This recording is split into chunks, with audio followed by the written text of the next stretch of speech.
Hello everyone, and peace of Christ all of you. I hope my voice came in good and clear, and I apologize for making you wait a little bit. We have difficulty with the internet, and we just finished phone call with the company. Today our topic is about the amazing, beautiful Quran, which is really amazing. One of you, he sent me a video. I'm not going to play it because, you know, those Abduls always, they complain about copyright in order to take our channel down. However, you can search exactly for the same title you see in my video, and you will find the video of this person. He's a fool. Obviously, he do not know what he's talking about. And this is what they told him. They told him the Quran is amazing, and they give him false translation for the Quran, and he made a book about it. His name is Gary Miller, and he said in his video, not only the Muslims are amazed with the Quran, even non-Muslims. And today we will see how much we are amazed. And he wrote a book, obviously, about the amazing Quran, and actually it's published for free by Muslims. This is a website here. It's called Islam House,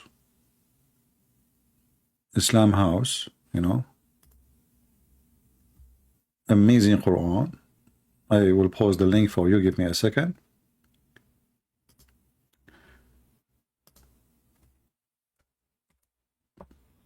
And obviously he's sponsored by them. So this is the book. And you see, Muslims, it's not like you. We don't want people to read books. I encourage everybody to read books, including this book, which is very funny and very stupid. Will not even take me 2 seconds to prove that this book is stupid, and the one who wrote it, he do not know what he's talking about, and he have no idea in other way.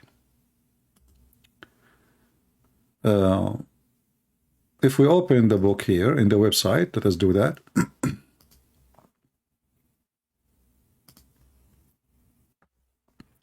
Just after like a page or two, you will see something here. It says, the smaller thing, the smallest thing. So Mr. Gary, he noticed that the Quran speak about the smallest thing. What is that? Many centuries before the onset of Muhammad prophethood, there was a well-known theory of atomism, advanced by the Greek philosopher. He and the people who came after him assumed that matter consists of a tiny, and etc. blah blah blah blah. Okay. And then he says this is in the Quran.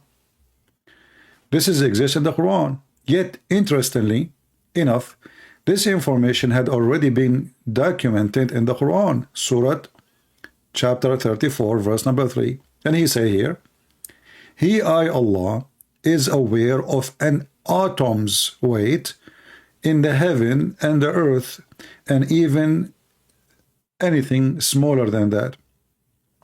And now he is talking about the atoms, how the Quran know about the atoms. Just to say to this idiot, if anybody know him, the word in Arabic is dharra. Dharra is an ant, is not an atoms. So whoever said to you the translation, he is making fun of you.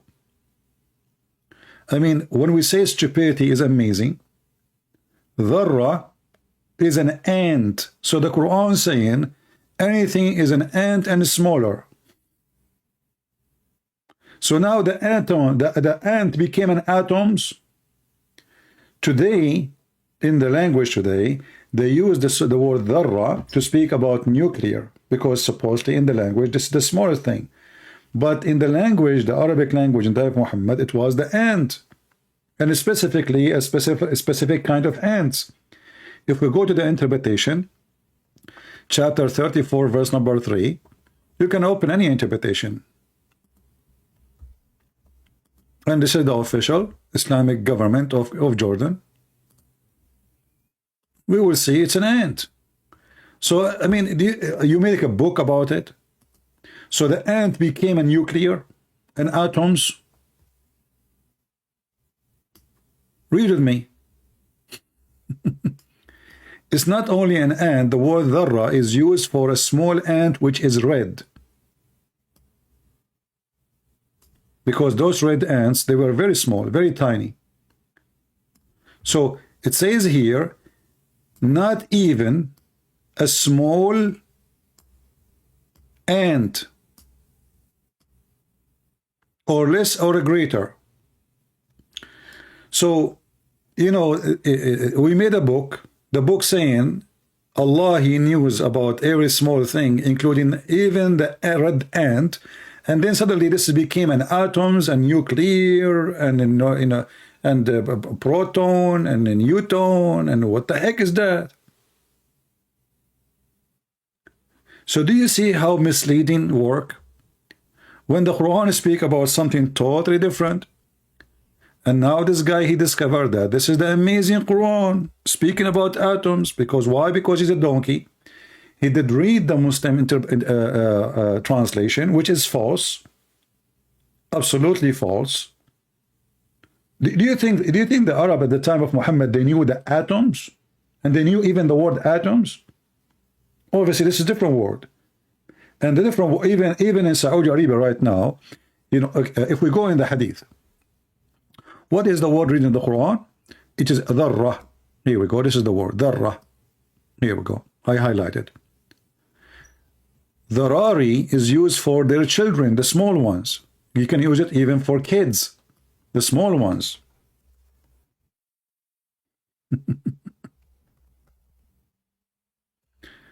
What an idiot. And this is why, you know, we love when those Western, they come with such a statement. Here they say to Muhammad, is it okay to kill the little ones of those who they are mushrikeen? Dharari. You say dharra, dharra, dharari. Dharari is many of them. Dharari. What the translation saying? He also reported that when Allah Messenger was questions about the offspring. So the offspring is the little ones of the human. So dharra is used for ants. Dharari is used for a human, or any, actually even for ants, but many of them. So how silly, how stupid those people are. And then we go and we make a book and we claim that the Quran is full of amazing discoveries. How long it took us to destroy the first thing in your book? 2 minutes. So we continue. Honey. Okay, what about the honey?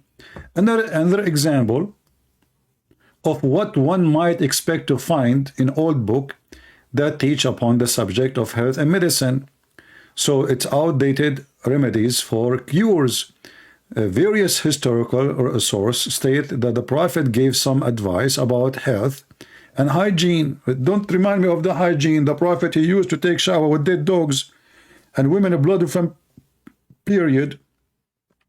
And the water have a stinky garbage, and he claimed that water is always pure. That is science. And then, yet most of those pieces of advice are not contained in the Quran. At first glance, to non-Muslim, this appears to be negligent, omission.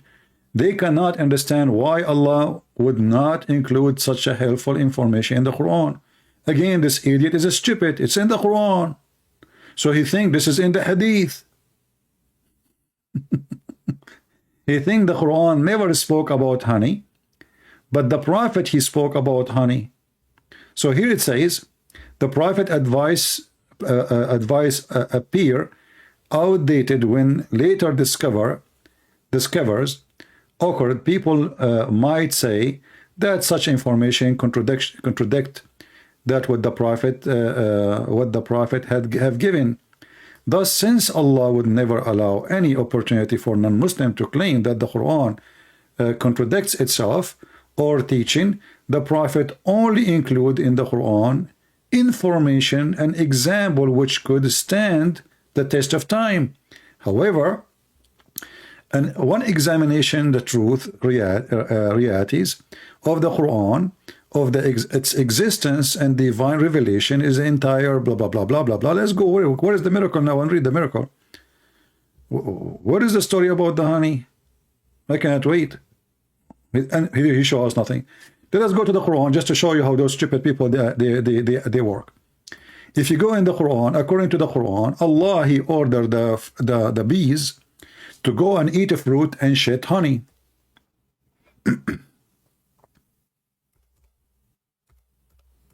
So according to the smart Allah, the bees, why the bees, why they have honey? Because they eat fruit, they shit honey. Read carefully.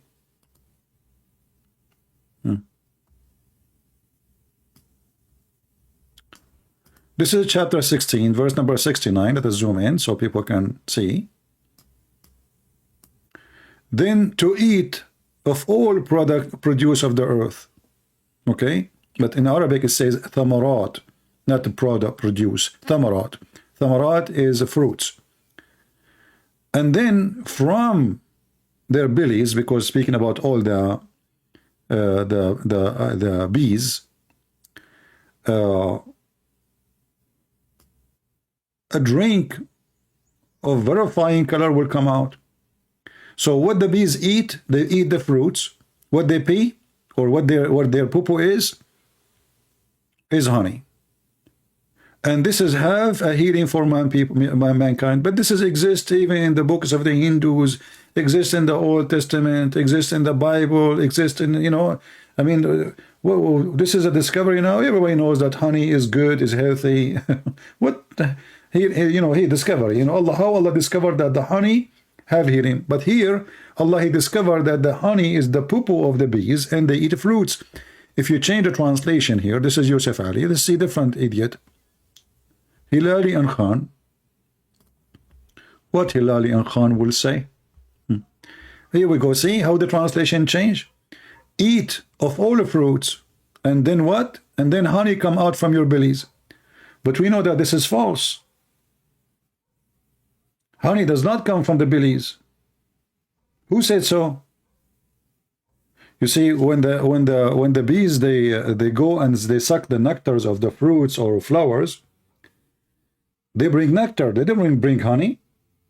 And then the worker bee, she is not the one who will make the honey. She don't deliver honey.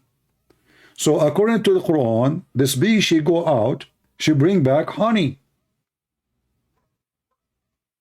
This would come from her belly. But in reality, this is a false statement. For then the worker deliver to other worker who is in the hive, and those who they are in the hives, they start processing the honey. So the honey is not coming out of their belly of those who collected the nectar. So this is another stupid statement in the Quran.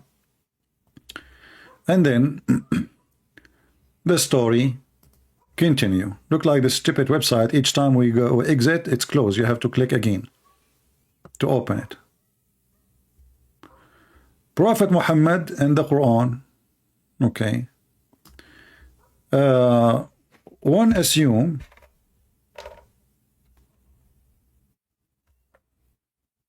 if one assumed that the Quran is the product of a man mind, then one would expect to reflect some of what was going on in the mind of a man who composed it. In fact, certain, etc., blah, blah, blah. Well, for sure the Quran is not coming from the mind of a man. It's coming from the mind of his testicles. As an example, when Muhammad, he says, any believing woman, she want to offer herself to the Prophet so he can F her. Is that the mind of God?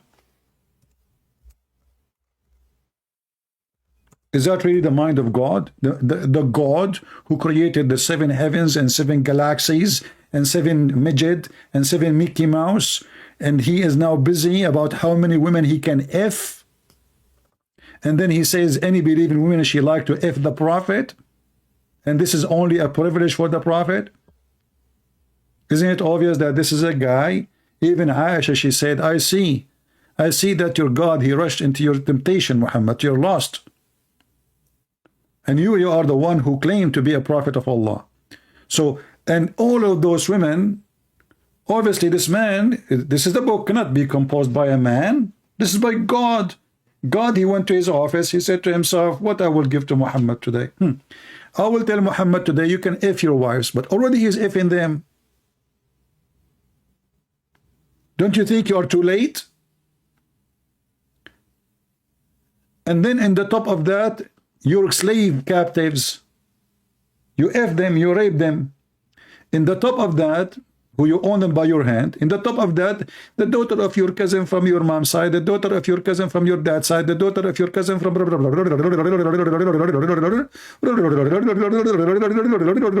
And then, and any believing women, she offer herself, please, prophet, take me to bed.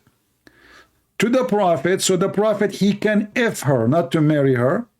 Where the word marriage in Arabic? Yes, tankihuha, to F her, continue, ing.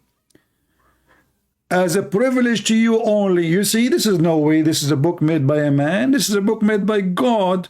So this God who made a law for all the Muslims, he made different law for one guy, his name is Muhammad. It's different. What you can say about it, what you can do about it. He wanna F as he wish. And then when the women, they start coming to Muhammad, and many of them, they are old, and this is what Muhammad, this is not what Muhammad looking for.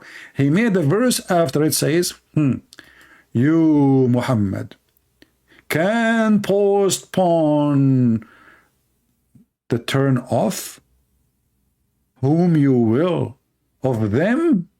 Like what? Between two brackets, your wives, you eat it. They are not wives. They did not marry him yet. Those are women are offering themselves, and Muhammad now, what he will do, he told them that Allah, he told me, any woman, she can offer herself. So those women, they thought, okay, here we go, we get a free retirement. We sleep with Muhammad, we will get a free retirement forever. I will be the, the girlfriend of the Prophet. So all women, they start coming, and Muhammad, this is not what I'm looking for. So now he made another verse, says, well, you know what? Allah told me I can take whatever I wish and I can refuse whatever I wish. So you may receive and you may receive whom you will. You believe it? So this idiot, he is saying the amazing Quran. For sure it's amazing. And do you see how amazing it is? I'm really convinced that the Quran is amazing. If there's any Muslim, by the way, would like to join us and tell us about the amazing Quran, I don't mind. I can open my Skype and I will take you for a snack.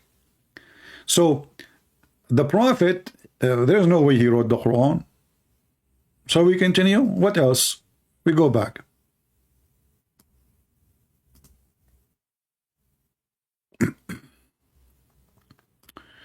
I mean, what a joke.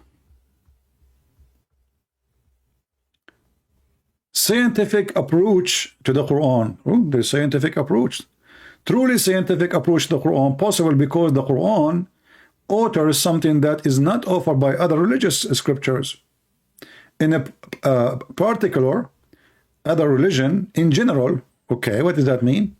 It is what scientists demand today. There are many people who have idea and theory. Okay, continue. Where that will take us? Let us go. Show us the science. He did not show us the science. Fertilize what? Philosophication test. Okay, do philosophication test. He's going to do test now. Shall we do the test?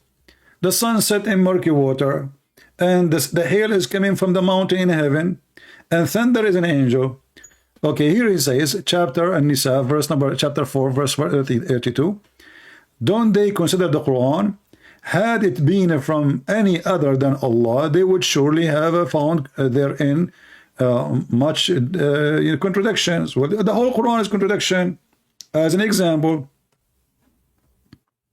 which one Allah created first? The trees or the lamps, which mean the stars? Any Muslim can tell us? Who is a Muslim can accept my challenge? Very simple question.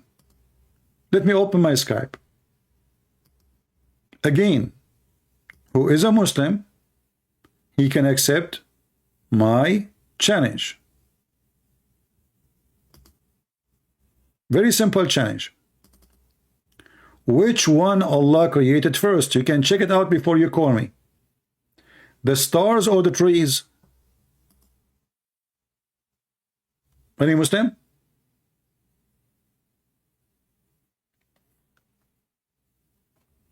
Very simple. I'm not even asking you which one he created first, like in massive. I'm just giving you simple detail. Which one Allah created first, the stars or the trees?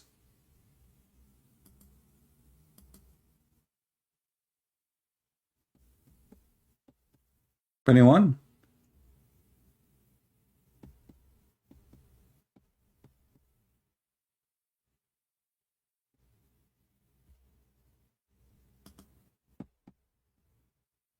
Any Muhammadan, he have the courage to give us the answer.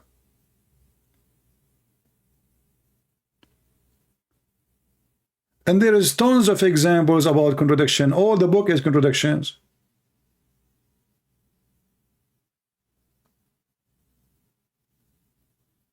Any Muslim can tell us? If you don't dare to call me, I understand. Can you give us an answer in the chat?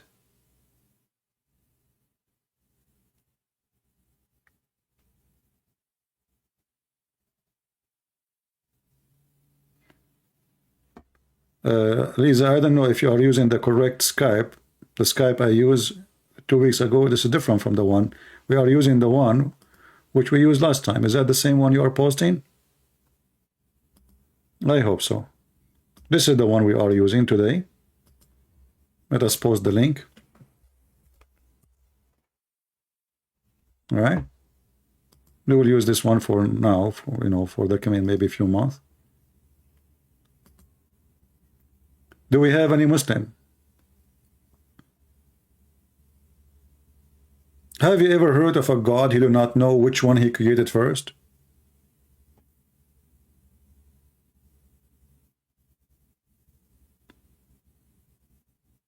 And one of the most stupid thing, actually, this logic, if there is a book is made by other than Allah, well, you will find in it contradiction. That's mean my book is made by Allah, because there is no contradiction in it. I mean, do you see even the stupidity and the stupid logic? Anyone can make a book has zero contradiction. What does that mean?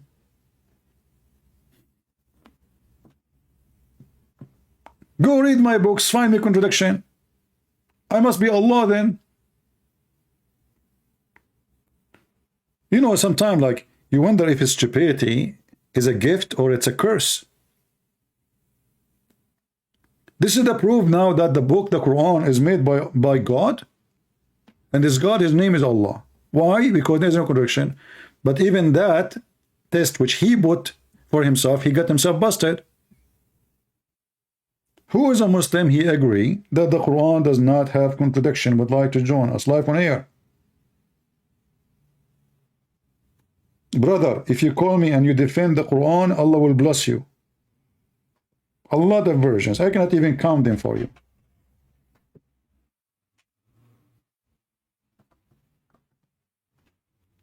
Who is a Muhammadan would like to get a bunch of versions because of me?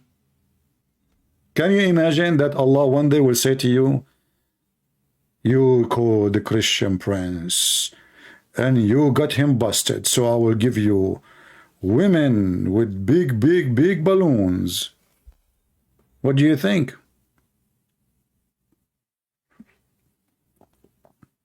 What you will lose, you will win anyway. Allah is with you. I mean, come on, just face it. If Allah is God, you will win. Any Muhammadan?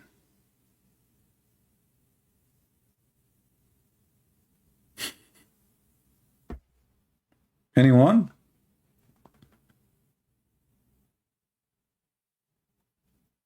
Remember the Prophet, peace be upon him. The Muslim, by the way, they don't say in Arabic, peace be upon him. I never heard of a Muslim saying that in Arabic. They say, Sallallahu Alaihi Wasallam, which means Allah pray on him and salute him. Have you ever heard of a God he salute his messenger? I mean, we are talking about God. You see, If you serve in the army, always you salute the one who is higher than you first. Always. So if I was a lieutenant or a captain, I see a major, I have to salute first, and then he salute back. In Islam, Allah, he saluted the Prophet, and he pray on him.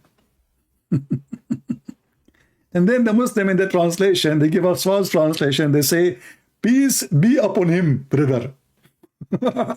Where we can find that in Arabic? Any Muhammadan? My Skype is open. Mayday, Mayday, Mayday. Do we have any Muslim would like to put that into test? And this is a test. This is an examination. Allah himself, he chose him for himself. So we cannot say, oh, this is not the way really to prove the Quran to be from God or not. As you see, you Muslims are proud about it too. So what we will do now? In 2 seconds, we can prove that this is a false challenge, and the Quran is full of contradictions. Not only one, not only two, not only three, not only four. You know, I'm not going to count for you. You count. Who want to do that?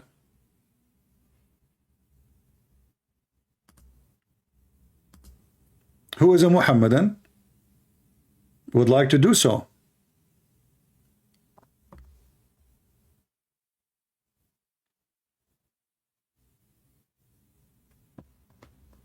Anyone? Until now, our Skype is empty. There is nothing. Nobody is calling. Nobody is texting. You cannot call me right away, by the way. You have to text me first. Unless you call me before, maybe. I don't know how the setting of this new Skype now. Any Muhammadan? So you Muslim, you made the ant a nuclear atoms. I mean, how big the lie can be? By the way, the Prophet is so good in hygiene. Isn't it the Prophet, he says, if somebody eat with his hand, when you eat with his hands, lick your fingers if you could not lick it, or ask somebody, your wife or your slave, just to lick it for you? I mean, this is hygiene. Imagine I'm eating now, and then I give you my fingers to lick it for me. Why Muslims don't do that in their TVs programs? You see, the Muslim, they have like programs, and like now they are translating to Spanish and trying to fool the Mexican to show them that Islamic society is so good, is so clean, is so nice. I mean, just go, man, just go inside the house and see, not in the TV.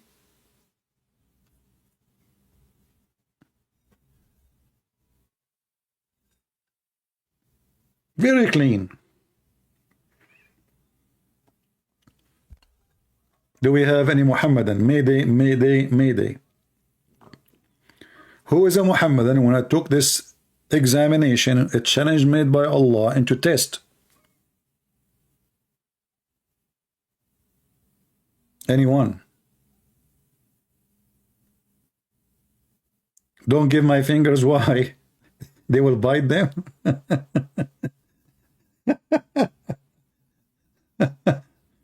I mean, you know, they speak about hygiene, the Prophet. You know this guy, his name is Dr. Sabil Ahmed. Because sometimes he tells me, I swear by Allah, it's not me. The guy is almost going to a poo-poo. I did not call him. This is not me, you know my voice. Like, we know that you don't dare to call me, you coward. We thought it's you. And this guy, he was speaking to the Christians. He invited a bunch of foolish Christians who come to the mosque to sponsor Islam. You know, there's many people do not know how they are supporting Islam. They think, they just go to the mosque and see what they will say. In fact, they are using you for their propaganda and their videos on YouTube.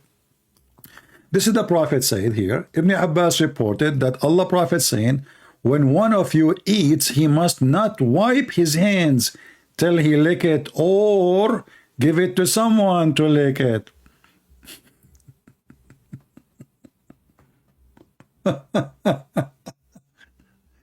And now what they will say, this is da'if, this is sahih, my friend, this is authentic.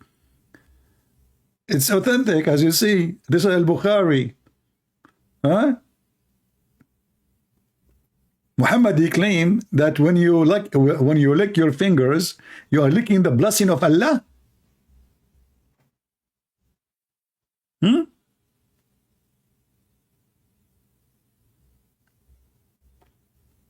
By the way, my fingers are dirty. Let me go to the street and see if somebody walking by.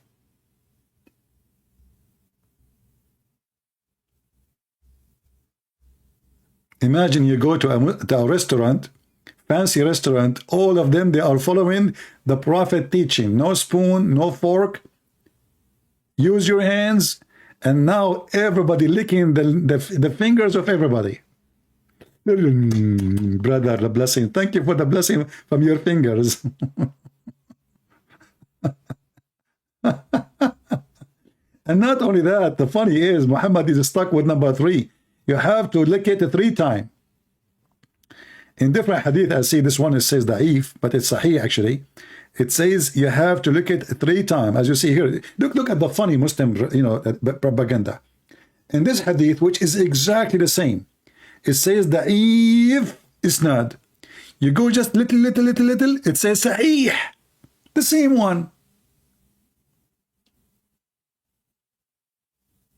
Sahih, da'if, sahih, da'if, sahih, da'if, sahih, da'if, sahih, da'if. What the heck with this religion? And Muhammad is claiming that because you don't know where the blessing is in the food, there is something called the blessing. So you have to lick the blessing. This is the only religion you can lick the blessing. My friend, don't text me unless you are a Muslim. We want Muslims to call us. Why somebody is a Christian is trying to call me?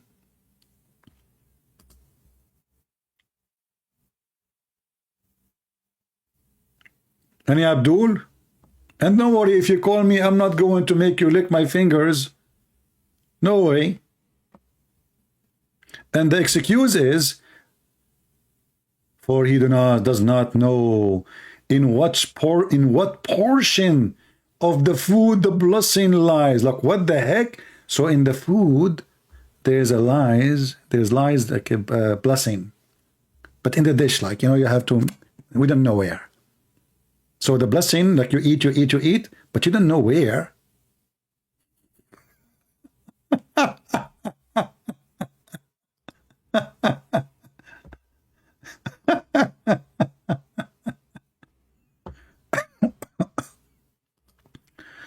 Oh boy, how far stupidity can go.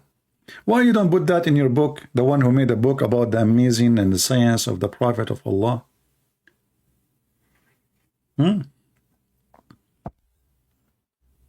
The Prophet of Allah, after he do have sex or he do poo-poo, he dry his hands on the wall.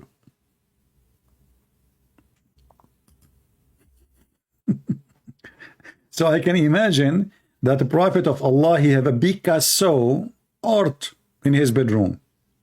Each time he do poo-poo or he have sex, he dry his hands on the wall. Try it. Just try it. Let us see what you will have, what kind of a drawing you will have in your wall. The Prophet, he have wallpaper made by his fingerprint. Any Muslim would like to call us to talk about the contradiction in the Quran.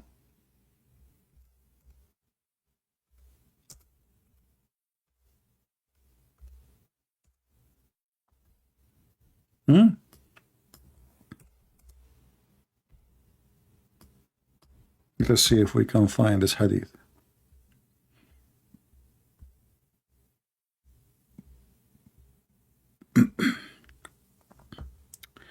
Brother.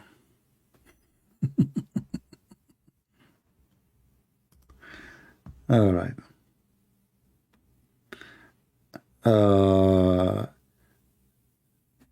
Somebody saying he is a Muslim, he converted to Christianity. No problem. Still, I will not take your call. We want a Muslim to call us, not somebody converted to Christianity. We want a Muslim. Any Muslim. And why you converted to Christianity? I'm upset from you now. Don't you want your fingers to be licked and get an endless private part? And you will go to heaven where the women there, they have huge balloons. Man, this is what scared the hell of me. I mean, how big they are. And the funny is, the Quran used the word kawaib. You know kawaib, you see the Kaaba? Kawaib is a cube. The Muslim translation for the verse here, you will see different translation from the bent from one to one. Here it says, and young full-breasted. Okay, young what?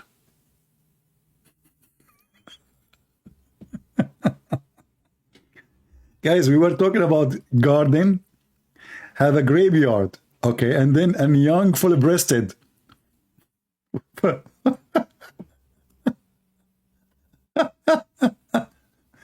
You change the translator. Let's go to Yusuf Ali. Yusuf Ali, he have a word I do not know how to say, so forgive me, please. I always play with it. And you will have, what is the word women in the verse? Muslims, you add in words in the Quran. Where is the word women? This is the verse here. Where's the word women? Where? Anybody can tell me how you know it's women? And here it says, Volo octopus. Oh, we will get an octopus. You know, women, they put their fingers around you, and that's it. They are octopus, brother. Volobotos. Volobotos. Is that Botox? Now I know what women do, Botox. This is century ago. 14th century ago. So women, Botox, women equal age. What equal age? What the heck is that? So you are promising me women who have a Volobotos boobs? That's a miracle.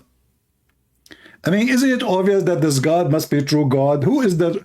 If there is any God in the world, he give you women with big boobs? Or Volo octopus? Only Allah must be a true God. And this, look, there's no contradiction here. Here we go. We found the verse in the Quran have zero contradiction.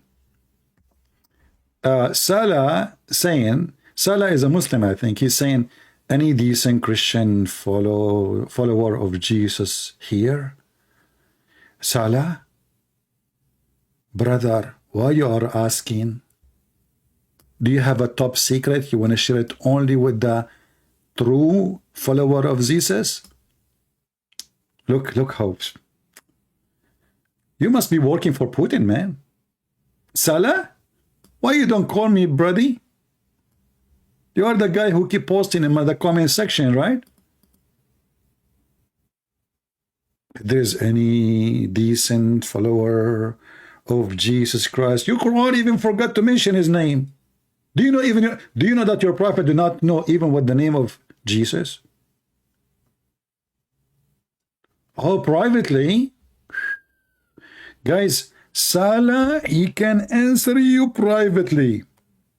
Why you don't answer us without privately, brother Salah? Why privately? Why privately?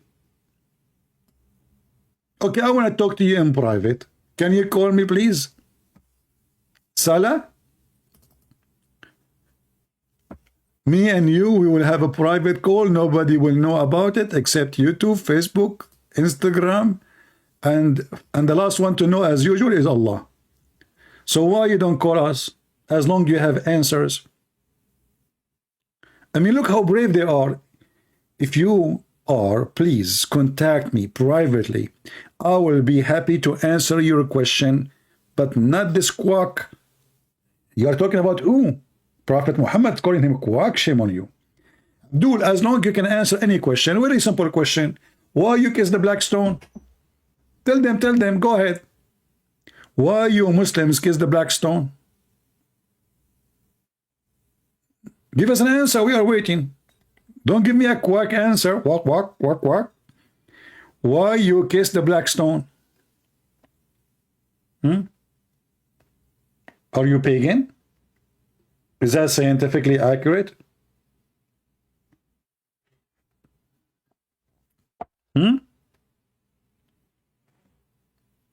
Hey Muslims, why you kiss the black stone? And the funny, they accuse everybody to be pagan, and they are lined up by thousands around the house made of stones, and they believe it's holy stones, and then they put their head on the stone and they cry, forgive me, stone, please. Are you there?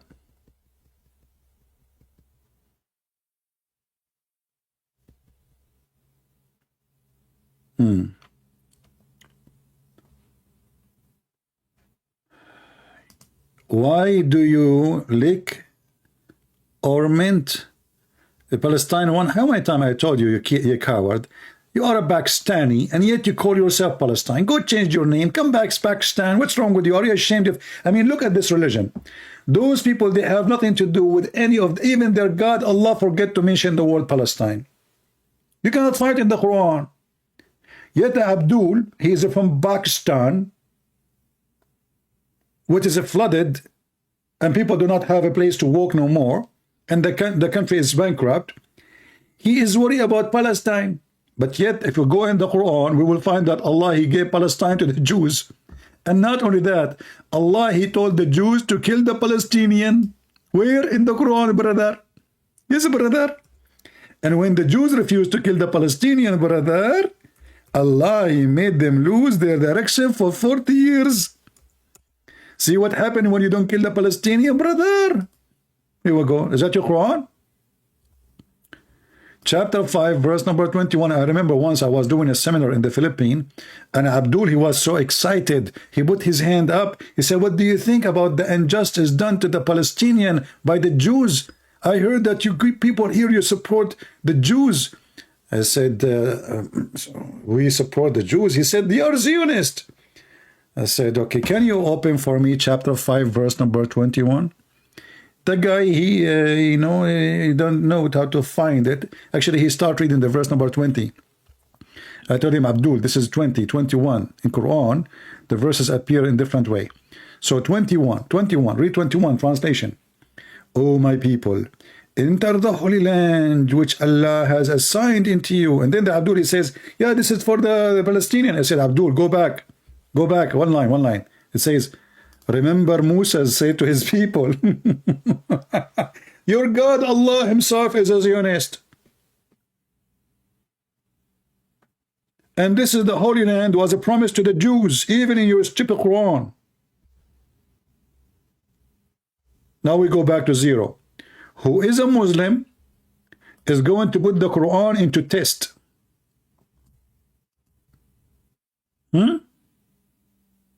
A guy, his name is Gary. He said, look at that sentence, brother. Allah is very sure. If this book is made by other than Allah, you have a lot of contradiction. And now we have a proof that my books is made by Allah too, because I have all my books have zero contradiction. Therefore, my book is written by Allah. But even this verse proving to us again that Allah is a fraud, because the Quran is full of contradiction. Any Muhammadan?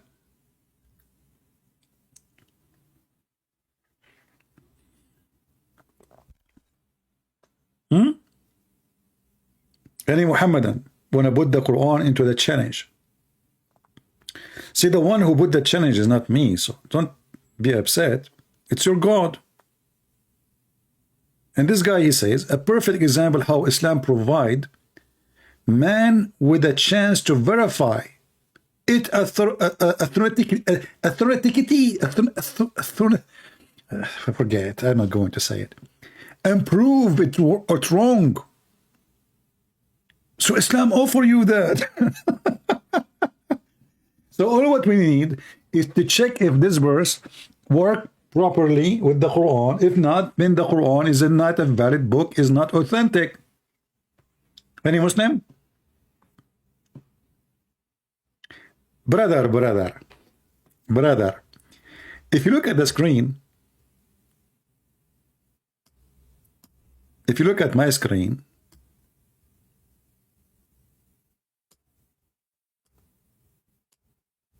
Do you see the stars in the screen, brother, moving? Guess what Allah is doing according to the Quran?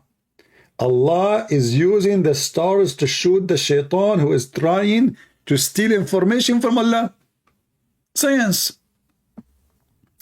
So Allah, He says, we made the sky protected roof. What the Muslims, they say? This is atmosphere. When we go in the Quran, we find that the Quran saying the opposite. This is Allah shooting the one who tried to go to the sky. Not the one is coming from the sky.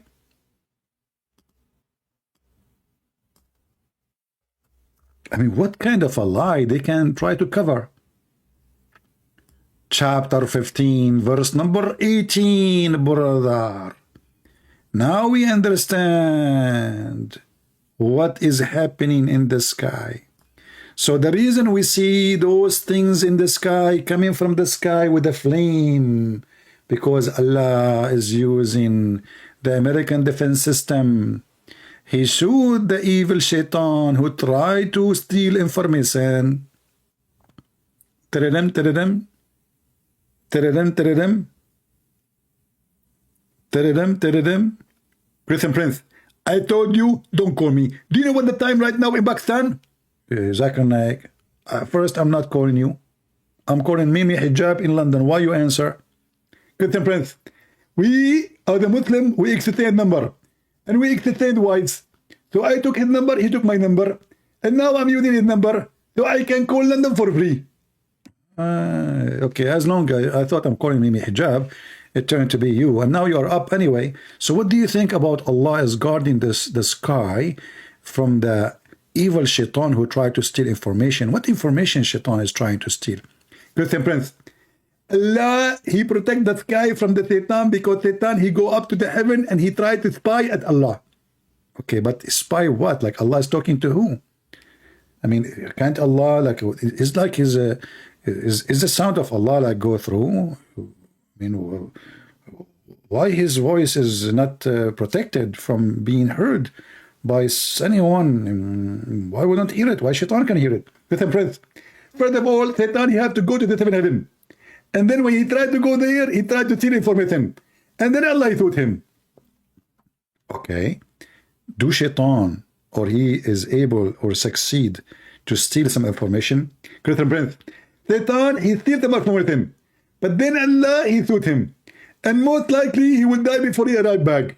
And if he survives, he will be injured, heavily injured. But still, he can transport the information which he stole from Allah. Look like even Allah, he is not safe from hacking. So the hacker, Shaitan, he fly up to the heaven, and his purpose is he want to spy at Allah. Exactly. And then Shaitan, he listen to what Allah is saying, and then he want to take it so he can sell the information in the market. Exactly. And then in the market, Shaitan, he will give it to the fortune teller. The fortune teller is the one who associates with Satan. So Satan provides him information. Other example, you go to the fortune teller, you say to him, what will happen to me tomorrow? What will happen to you tomorrow? You will grow your beard with fertilizer, it's still not working. We know what will happen. Listen, friends, respect yourself. My beard is like this because I don't care for it. If I want to put fertilizer, it's going to be a lot nicer. And you know that.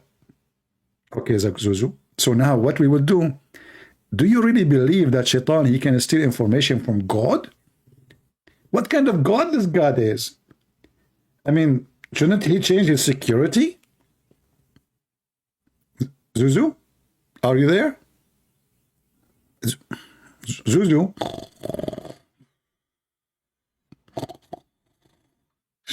Hey, Zuzu, come on, I know you're on sleep. Come on, don't play this game with me.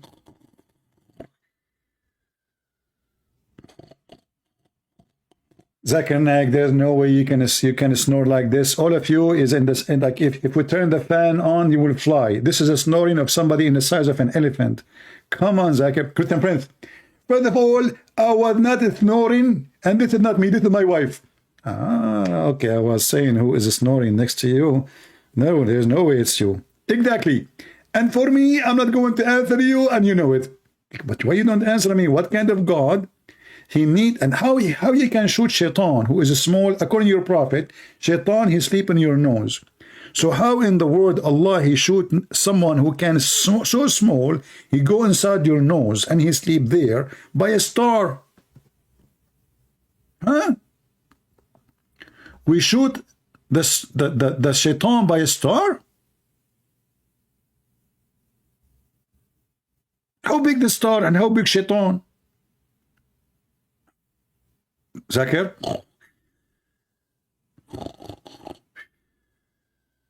So look at them. We are making a challenge to put the Quran into test, and until now the Muslims are not calling.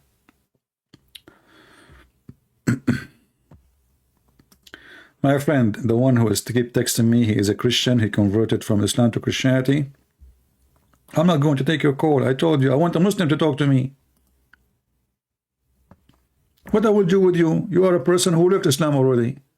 So I converted to Christianity. Okay, wonderful. And then he said to me, why you are not answering? What's wrong with you? I told you I want only Muslims to call me. Convert to Islam back, I will take you.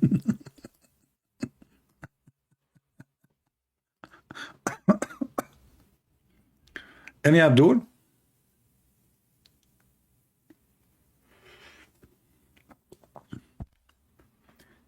Any Muhammadan would like to put the examination which our friend here, Mr. Gary, he said this is a challenge from Allah, and Allah he put his own words into test, and he said if you don't find any contradiction in this book, then this book for sure made by Allah. Therefore all the books, the book of Trump is made by Allah. There's no contradiction there. Trump, he keeps saying, me, I am the one who did this. I am the one who did that. No contradiction. He must be Allah too.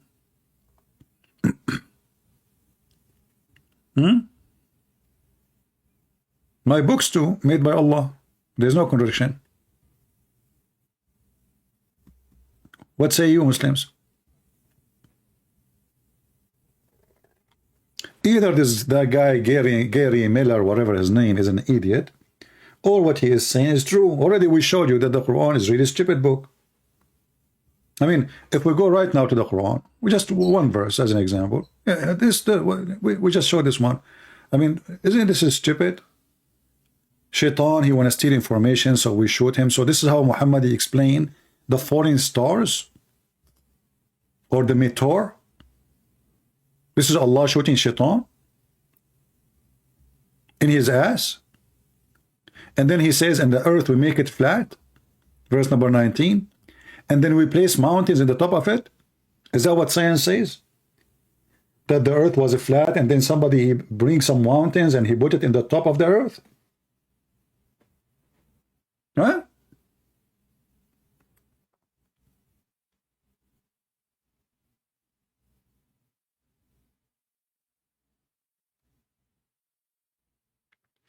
Any Muhammadan?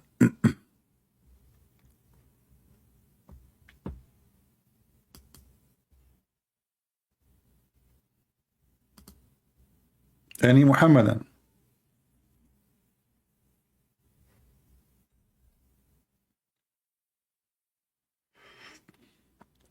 Mr. Salah saying, show your degree in Islamic Sharia, CP, unless you are a liar. My friend, I have thousands of people who know me for real. So if I say such a thing, I mean, many people, they will laugh at me, including my own family. So you are a stupid idiot. Secondly, you know, when I got my degree in Islamic Sharia law, my dad, he said to me, you got degree in farting. Do you think I'm even proud about it? Sharia law? What is Sharia law? How to shake your penis 3 times? What Sharia law? I mean, the Muslim, when they say Sharia law, you think there's a law. Why you don't call me and we will see who knows the Sharia, who do not. Show me, check me your degree. Why I'm applying to work for you? Why I want to show you? Anything else you want to see?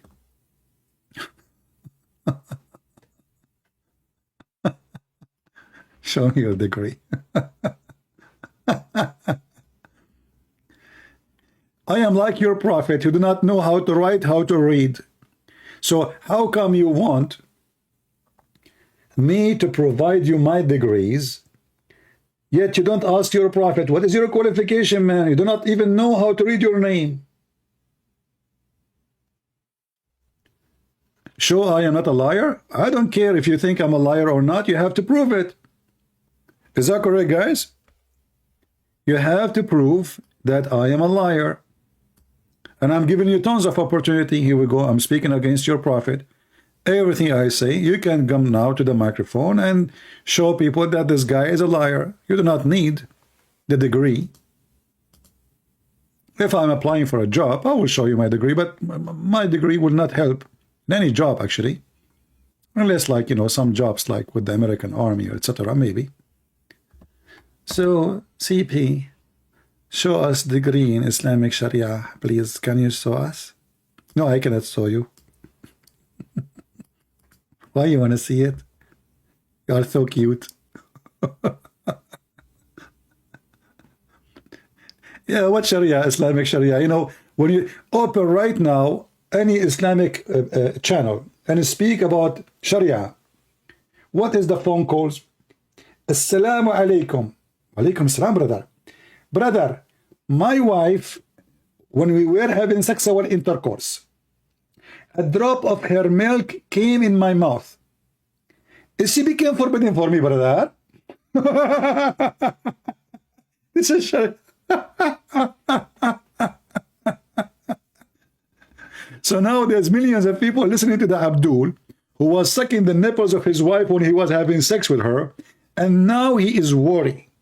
What his worry is, because in Islam, brother, if we drink the milk of a woman, we became like mother for me.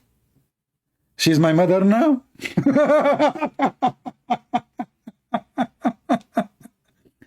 Another guy, he called the sheikh, he says, Assalamu alaikum, brother. Alaikum salam. Brother, my fiancé and me, we ate from the same ice cream. Is she forbidden for me now?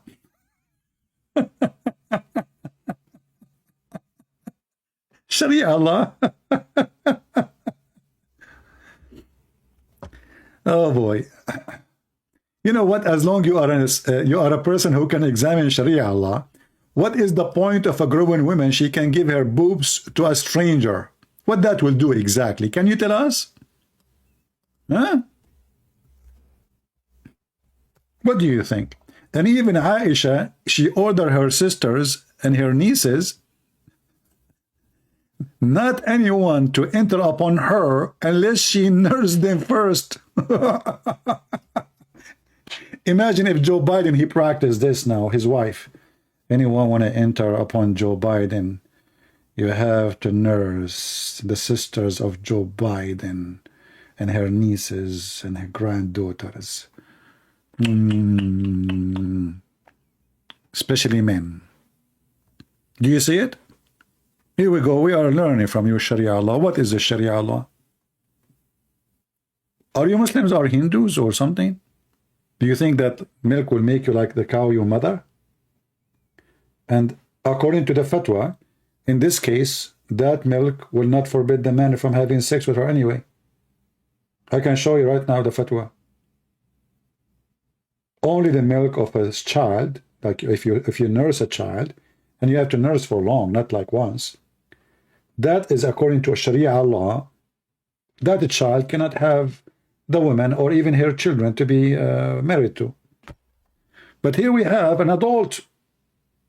The Prophet, he ordered adult women to give their boobs to strangers. What is the law? Somebody saying, what is the jinn? Jinn, according to Muhammad, are creatures who they can have sex with Muslims, they can eat, and they eat bones. You know? You know, once Muhammad, he was doing poo-poo, as usual, all the day. So he asked his companion to bring him something to clean his ass with it. All right? So one of them, he used to give him always bones, but this time Muhammad, he came with something new. So he said to him, don't give me bones, for this is the food of the genies. So mistakenly, some Christian, because they are ignorant about Islam, they think that genie, it is the same as saying a demon. Demon are a spirit. Genie are not. They don't even have a spirit. Genie are creatures who they eat, have sex, they have kids, they have babies, and even they sleep with a human. All right?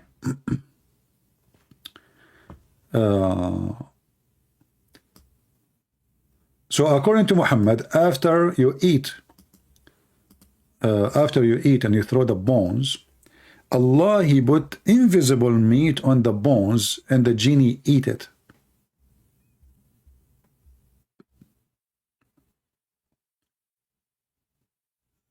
As you see in this hadith here.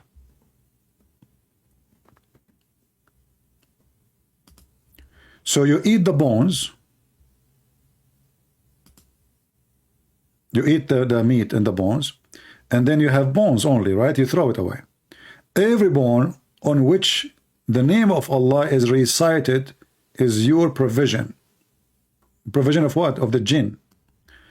And this is a conversation supposed to happen between Muhammad and the genie.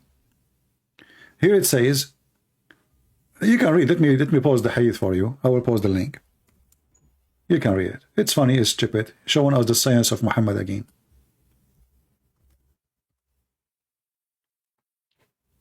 The big foot.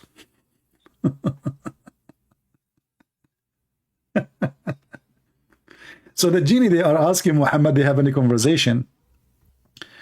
They, the jinn, ask him, the Holy Prophet, about their provision. He said, every bone on which the name of Allah is recited is your provision. The time it will fall in your hand, it would be covered with the flesh. And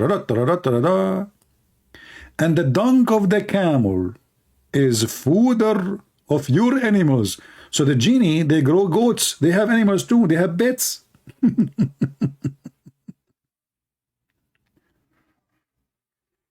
You see it? So the genies, they are not only creatures who eat and have sex and do poo-poo and, you know, and have sex with the human, with Muslims specifically, as according to Muslims. Even they have bets. So the poo-poo, brother, of the camel and the human is the food of your animal. You pretended Islam and Christianity don't both believe in stupid things. Science for dinner. Well, I don't know. I think, you know, you are talking about science and you are talking about stupidity, but yet your name is Science for Dinner. So my friend, you are the kind who eat science, who shit knowledge. Look at your name. Science for dinner. So this guy, he eat science, he shit knowledge. And now he is doing his poo-poo in the chat.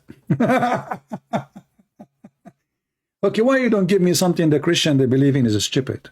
Go ahead. What you obviously you're an atheist, right? And you eat science for dinner and you shit knowledge for in your bathroom. Give us one of your poo-poo. Go ahead. What is the stupid thing the Christian they believe in? Go ahead. Don't play dead now. Oh, he is doing poo-poo now. He's eating science for dinner. Science for dinner. What do you do for breakfast? Stupidity. Okay, what about lunch? Biden. That's deep.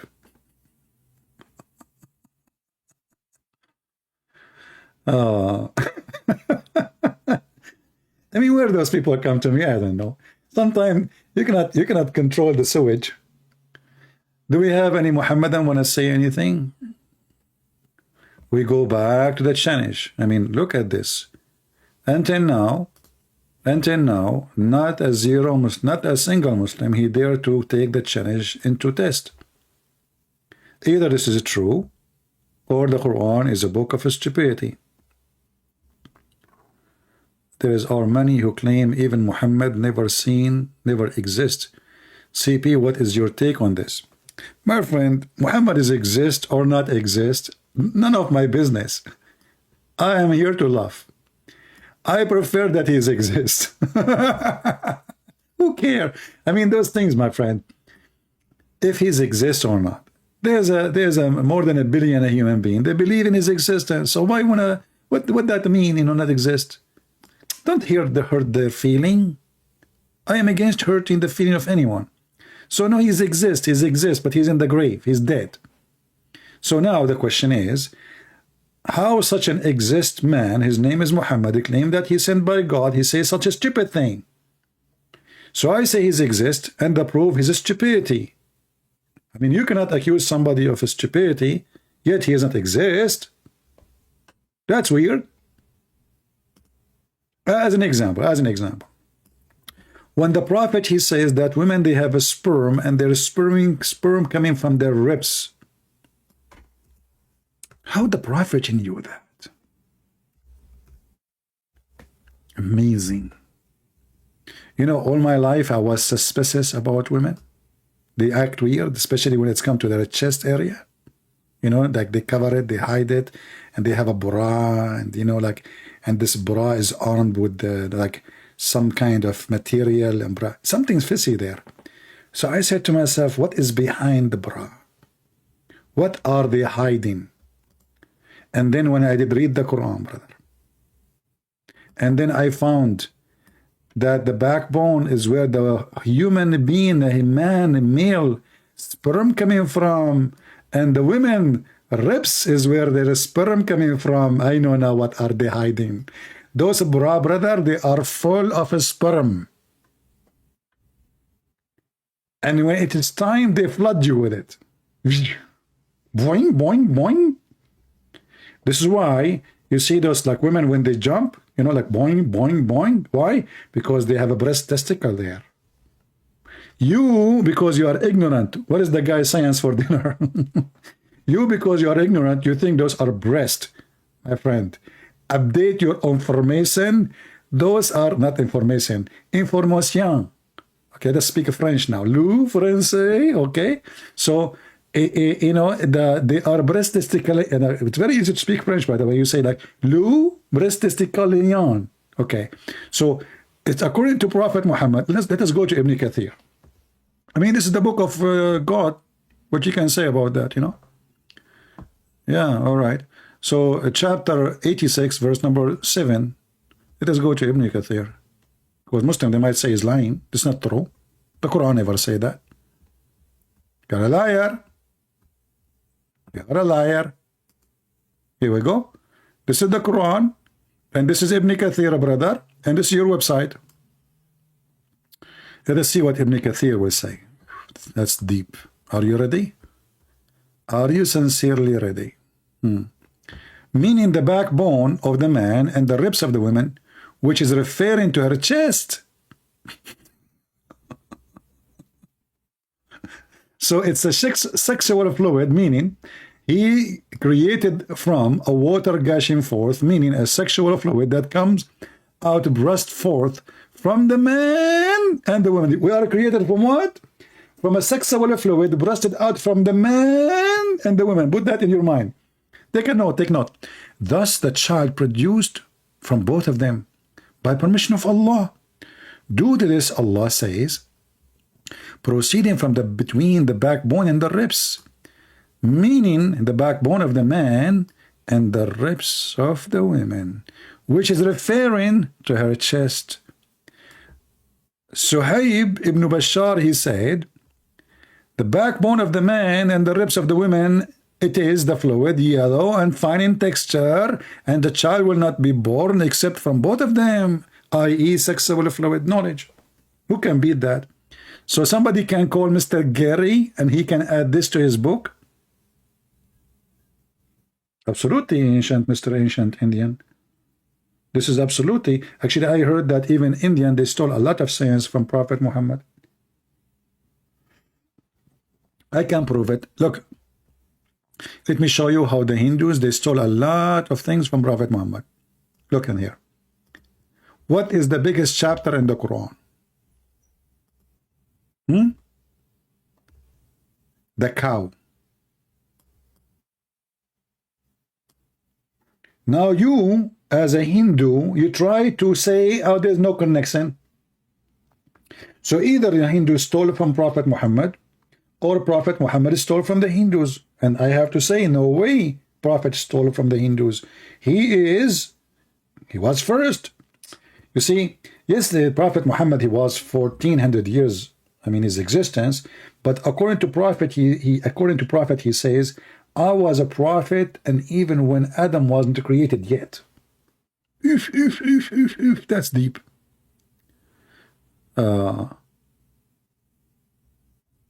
Guys, look at this guy.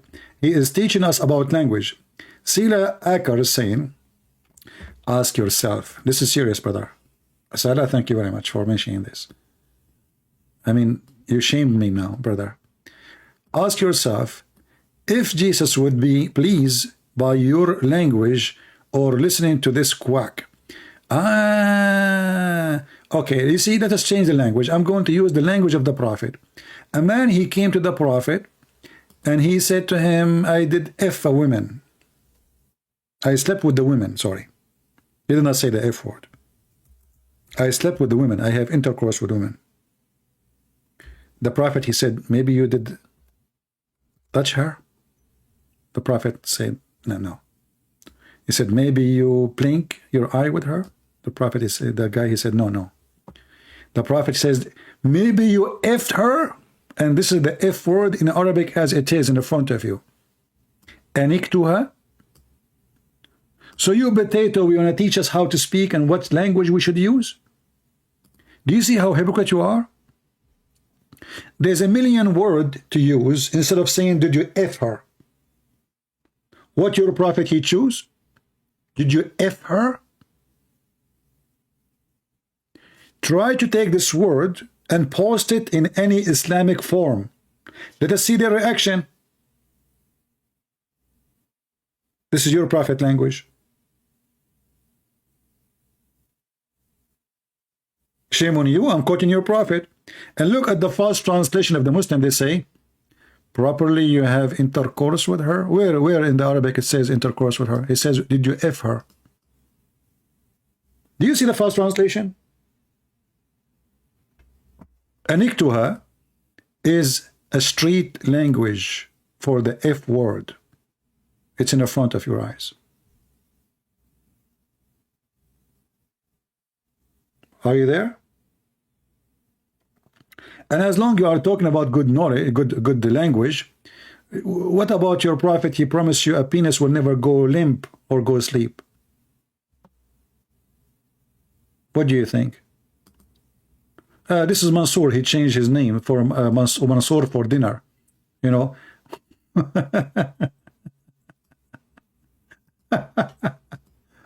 Hey Mansour, I mean, you change your name. It doesn't matter, my friend. I know you. This is Abdul Mansour. You know, I really feel sorry for him. Why you don't call me? Call me. I will let you read whatever you wish. You have one verse to speak about? Okay, I will make you read it.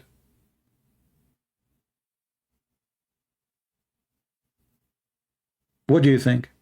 Do you dare? You're stupid, like your prophet. I thought you're an atheist. It turned to be your Abdul. Any Muhammadan? My friend, it's your God who could not. The Jews always victorious when they are with God, and they are loser when they are not. But look what happened. In your God, he says, if 100 of you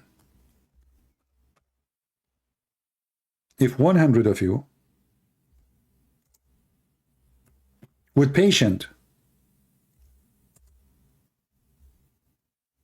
they can kill 1,000.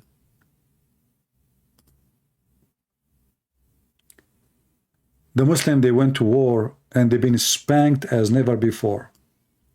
Then the coward Muhammad, who he claimed to be a prophet of God, he updated immediately what he just told them. He told them 100 of you can fight, 1,000.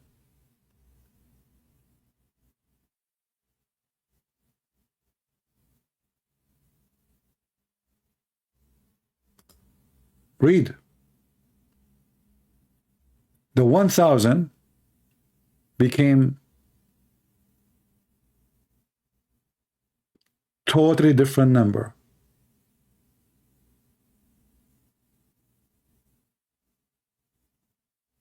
"20 of you with patience and preservation, they can fight 200, which means 1 to 10.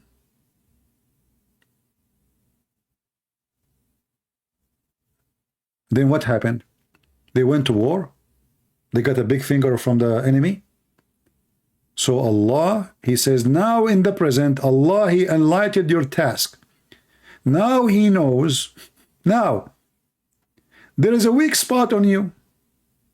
So, if 100 of you with patience and preservation, the same conditions, will vanquish 200. So, from 1 to 10 to 1 to 2. Do you see the error?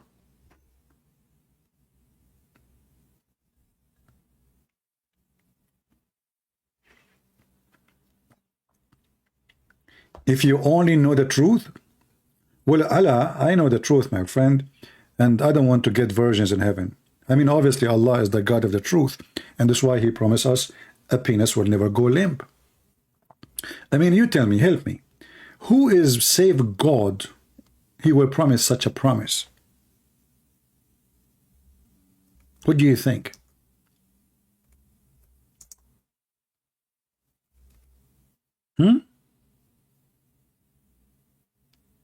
It must be God. Normal promises, this is not a promise can come from a human. What do you think? Isn't it obvious? You see, because a human, he will not think far in that direction, but God, He think about everything. So now He will send us to heaven, and we will have a lot of women to do boom boom to them. But the private part is not working, brother. You cannot F those women, all of them. There are too many. Too many. So look what He said. Prophet of Allah, he swears, saying, there is no one of whom Allah will admit the paradise, but Allah will make him marry 72 wives, 2 from the Houris and 70 from his inheritance from the people of hell. From where? From hell.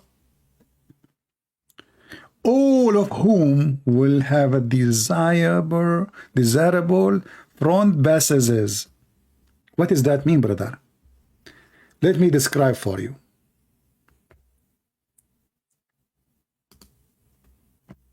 Desirable front bases. Okay. What does that mean? So, brother, Salah, are you with me, Salah? Focus with me, focus with me, please. I like you, by the way. So this is the woman who you inherited from hell, sorry. Her hair is like this because she is coming from hell, man. She did not camp her hair yet, later. So this is the woman, she came from hell. She have 2 eyes, 1 nose, and 1 mouth. And this is her neck. And this is her body. And by the way, I am voted according to the most high Italian artist in the world, that my art is #1 qualification in the world. All right? So this woman, brother, she have a desirable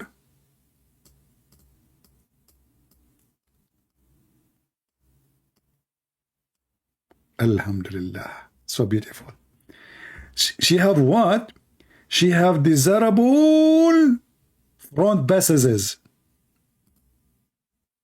Are you with me? Let us here show the front desirable bases. Look at this. I'm not going to draw the one here. Alhamdulillah. This is must be from God. Women who have not only a woman, listen carefully. Allah will not just give us women. Those women, they have desirable front passages. Are you there, Salah? The one who is telling me about shame on you?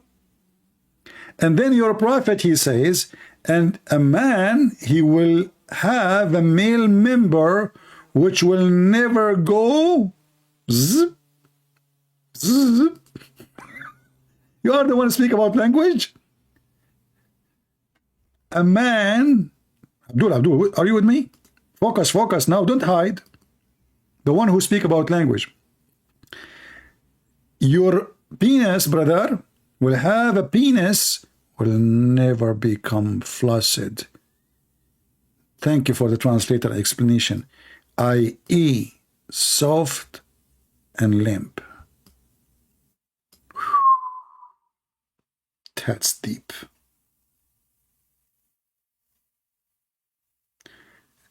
Somebody saying I draw the women without arms. Well, you know, arms. You know why you want a woman with arms in heaven?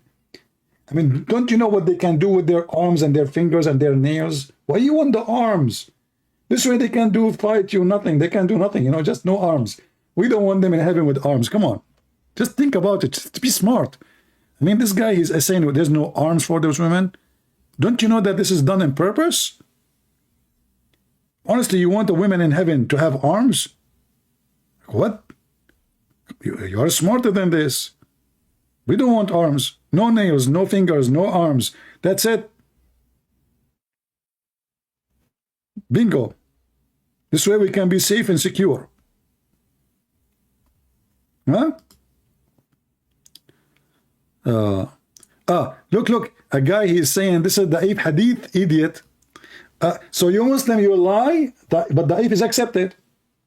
First of all, Da'if is accepted. Secondly, if it is Da'if, if it's meant by saying Da'if that we Muslim, we lie about what the Prophet said, thank you very much. That means we cannot trust any Muslim. Because who is the one who wrote this? You Muslims. Who is the one who printed? You Muslims. And if it's garbage, why it's in your book still? So Da'if is written Da'if, which means it's accepted. It have a rank. Go and watch the video of Sheikh Hamza. He says, Da'if argument, weak hadith is a weak argument. Go watch his video. He laugh at you. Because that means this hadith have a rank. Is not a thrown out. And I'm quoting him. So a Muslim, he tried to defend his religion when he want, and he say, this is Da'if. This is Da'if. No. You are Da'if. You Muslims are Da'if. Your religion is Da'if. Everything you have is Da'if.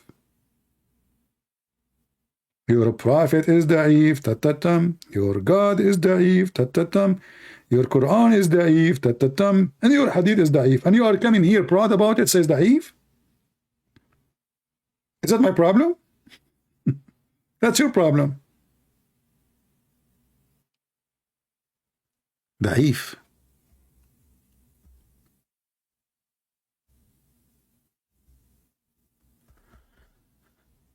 Oh boy. Do we have any Muhammadan would like to call us? Instead of complaining, the one who mentioned Da'if and strong, as long as you're expert with Da'if, why you don't call me and tell me what does that mean? Are you saying you Muslim, you lie about your prophet? Just say it. Say it, say it. Say we Muslim, we write lies. Because this is what you are saying to us. We Muslims, we lie about what the prophet said. Who is the one who wrote this book? This is Sunan Ibn Majah. This is one of the 6 authentic books of Hadith. There's 6 writers authentic, considered the highest. Ibn Majah is one of them. And what you say? You say this is Da'if. So we cannot trust Muslims. That's what we say. Thank you for confirming that you Muslims lie about your prophet.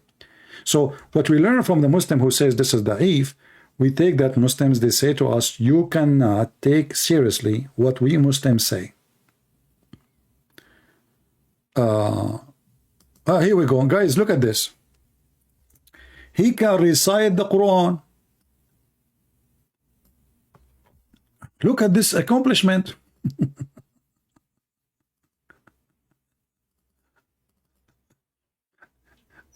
Hey, people, listen carefully. Free Abdul Rahman, he is saying, welcome, Free Abdul Rahman, you are welcome here, my friend. So he is saying, can I recite the Quran for you with the true meaning and tajweed? I think I can change your mind. Okay, what about you call me and I will make you read for me a verse and you can recite it, but you have to give me the meaning. Is that fair, guys? Is that fair? I will give you a very simple verse. You sing it for us. You tell me the meaning, and I will be very grateful from you.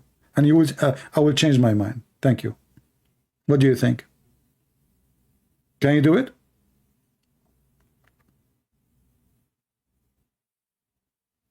I'm not going to debate you about it. You know, it's up to you. I mean, we can stay talking as much as you want, but I will give you a verse. You recite it. You tell us what is the meaning. You can hang up if you want. You can stay if you want. What do you think? And I promise you, I will give you a very short verse. Extremely short. It's like Ahmadinejad before he wear his shoes. So what do you think, Abdul Rahman?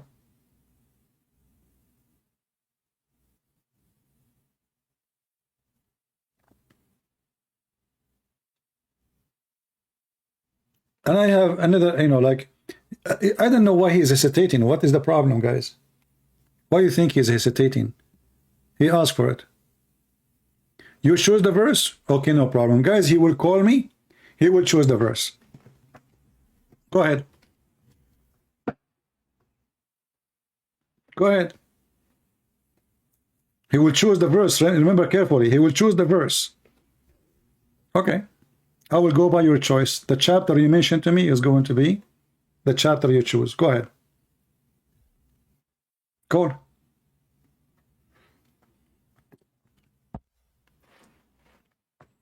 Look like he is not really, he cannot recite the whole Quran, any verse. He know maybe one verse. He can recite only that verse, that's it. That's why he want to choose the verse. Give us the verse you want to recite and text me in Skype, please, so I can call you. I will put it in the screen. Go ahead, I'm waiting.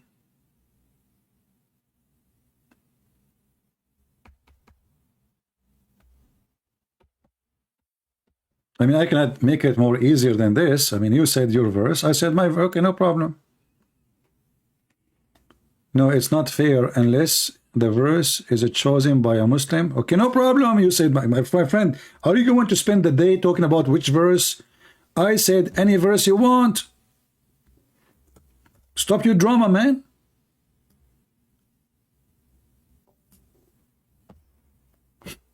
I mean, you see, they are just making excuse not to call. They are ashamed of their religion.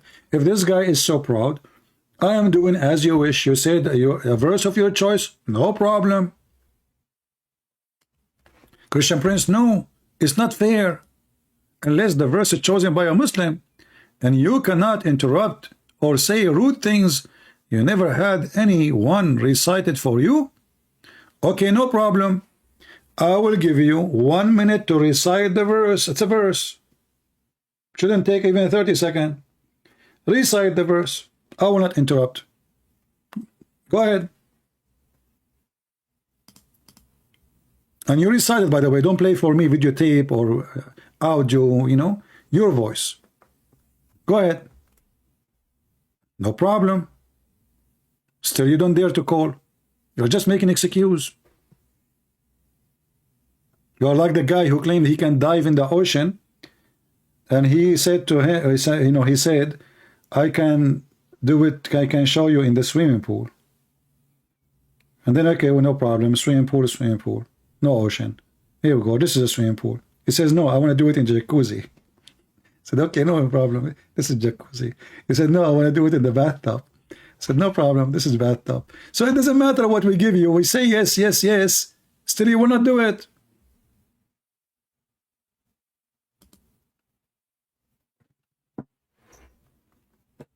Any real Muslim, all of those are ashamed of the religion, as you see.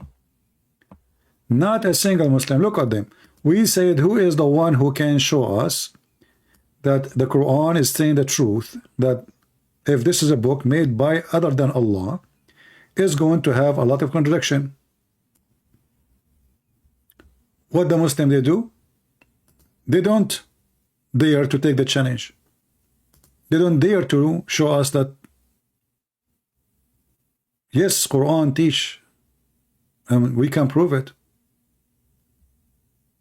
Because they knew the Quran is false. Where is my Zoom link? I don't Zoom, my friend. You call me in Skype. What Zoom? You Zoom.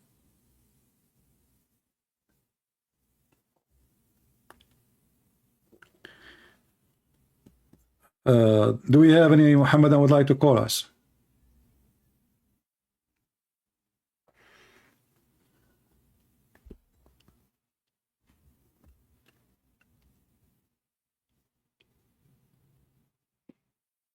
Anyone? What post the link? It's in the message.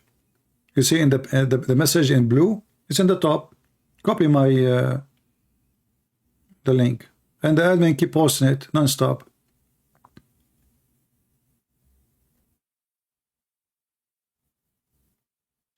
Muhammad Shifan, he is saying stupid CP argument. My friend Shifan, why you don't call me and show me your smart argument? What do you think?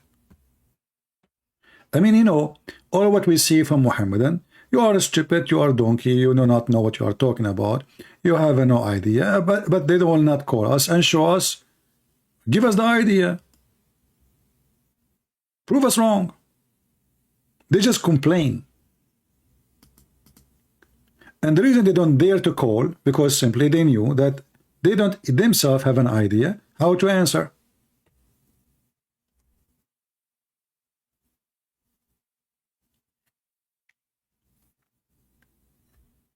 Why it's so hard? Call, we will have a nice conversation. Let us have a nice conversation. No bad language, no cursing, no, you know. Let us have a good conversation. The Quran says, do they not consider the Quran, had it been from any other than Allah, they would surely have found therein much discrepancy? Can it be in private meeting? Why in private meeting? Are you a female? Why you want to be in private with me? A second ago you were a hero. Now you want to do it in private. And now I'm sure if I say yes in private, you will say I cannot do it. Can I send my dad? Guys, we keep compromising, saying whatever you wish. Now he want to private. No, my friend, I have no time for your private. Take a hike. Do we have any proud Muslim? He believes in his God. He is sure that Islam really is a religion coming from a true God. He can call us. Are you saying to me from the hundreds and the hundreds of people are watching, not a single Muslim, he is proud about his religion. He is willing to call, and he knew how right he is.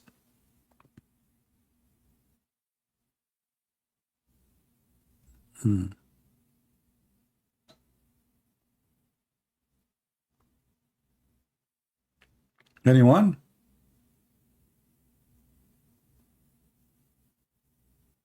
So why, if somebody is a Western, he do not know anything about Islam, you Muslim, you will line up to talk to him?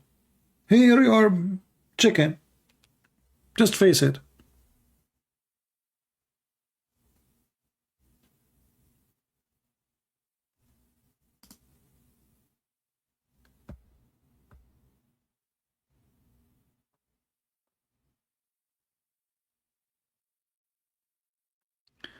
Habasha handbook Hasabara. Are you a Muslim, Hasabara?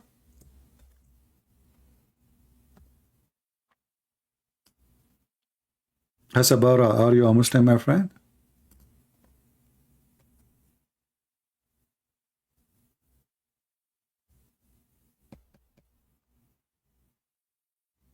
See, we have Muslims here, but they are scared, terrified. They are not sure really that the religion is a religion. Right? As an example, look at this guy. As a Muslim saying, the Quran speak about something very nice. The Quran says that the front head of a human being is responsible for lying. But the Arabic word, my friend, is for hair. And the proof of that is in front of you. We will drag him from it. Do you drag a person from his the front of his head? Why? He have a horn there? You drag him from his forelock. And look what you Muslim you do. Suddenly this hair is responsible for lying. You see, this is your text. This is your translation. If you want to see how Muslims desperately lie to make the religion look like a religion, read with me and laugh. I'm not going even to use any other translation. I'm going to use yours. Is it you who use this word for lock? It's you who use it. So if we search right now in Prophet Google, peace be upon him, what we will see? It's hair. Because he would drag him from there. You drag the person from in the front, not from his ass. So it's a hair. And now it says, explain the frontal cortex responsible for lying. I mean, do you see how you Muslims even lie? In a verse talking about how Allah, He discovered where you lie.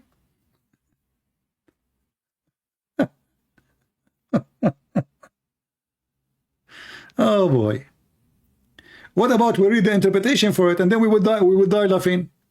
Do you like? Why you don't call me? Do you grab the person from his brain?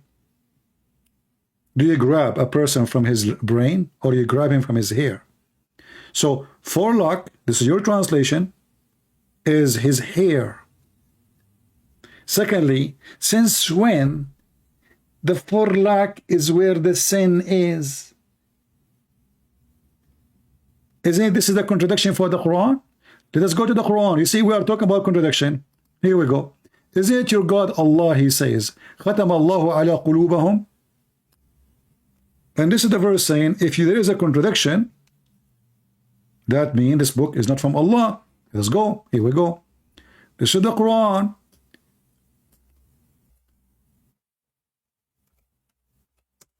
Where is the bad? Is it in the brain? Or it's in the heart? It's in the heart.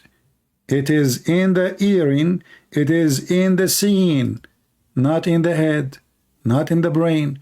And who is the one who made them not to see? Allah. So Allah is shaitan.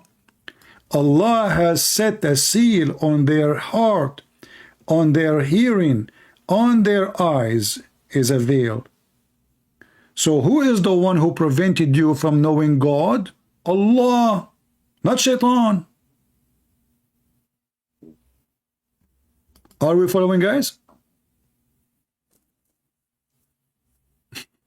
Do you see it? Who is the true shaitan?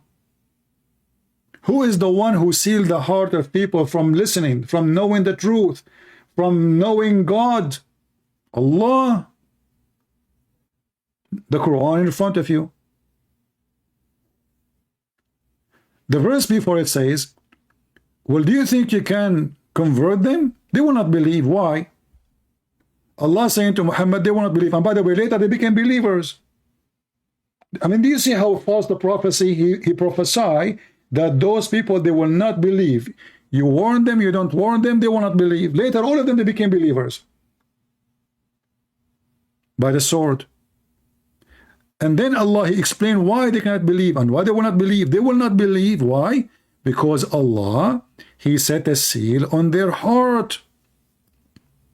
So how you say to me that the other verse saying that the Nasiya, according to you, this is the head, the front, is where they lie, when the Quran says it is their heart. And Allah is the one who sealed their heart.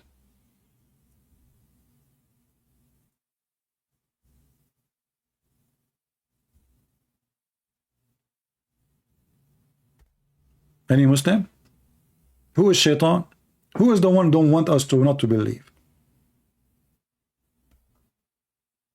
Shaitan.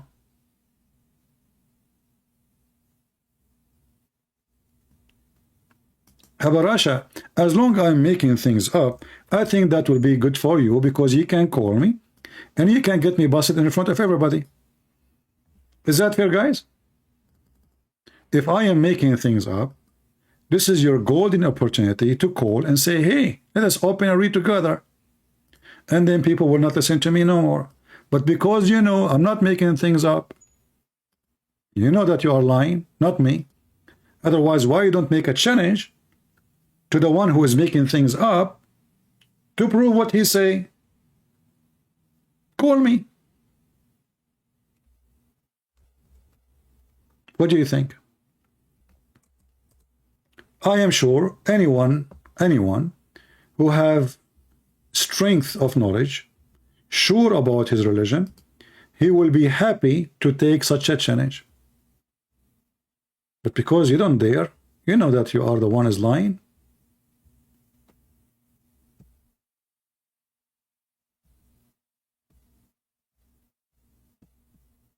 Any Abdul?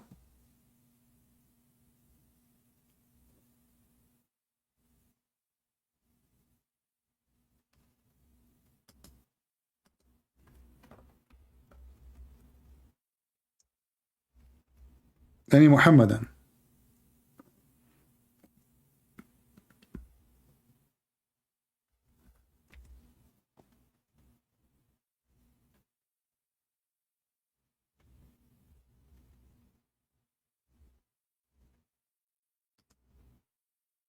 Who there?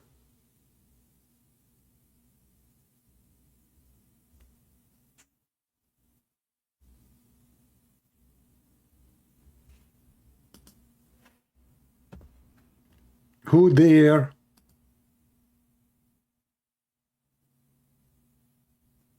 You know, sometimes I feel like a Muslim sitting in front of the mosque, and those believers, they don't give a penny.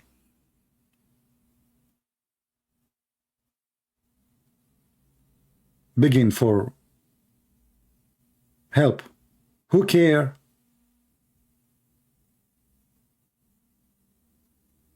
Who dare?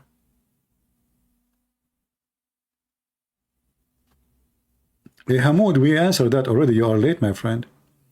Your Quran never answered the atoms. That's a false.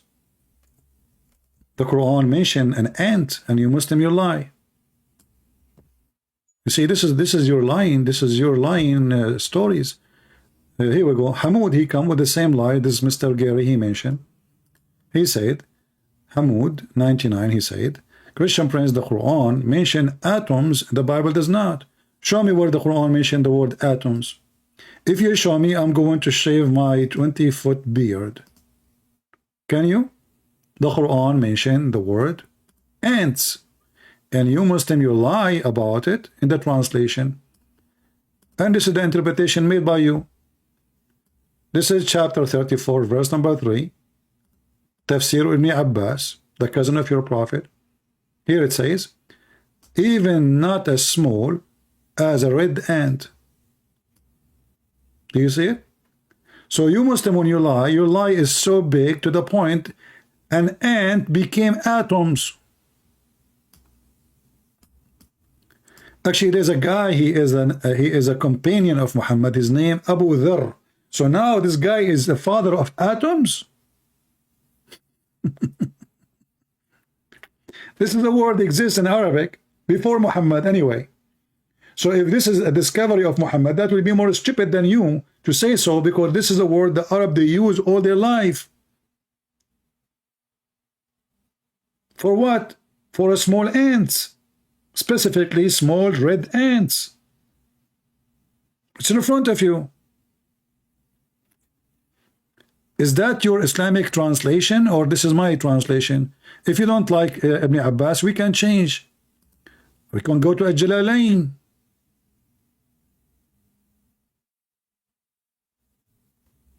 You Muslims lie. You love to lie.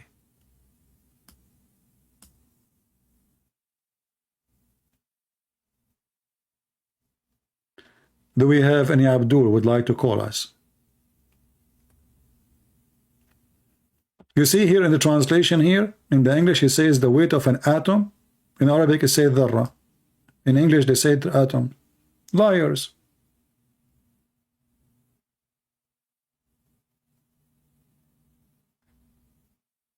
They love to lie. Any Muhammadan who love to lie, dare to call me and lie to me. Maybe your lies will work, you never know. Try it.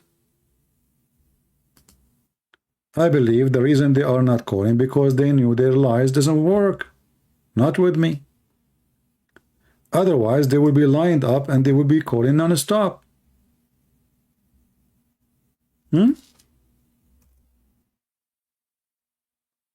Any Muslim. Any Muslim.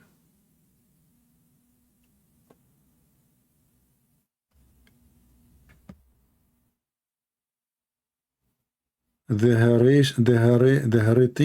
haratin mean atoms. Simply look it up.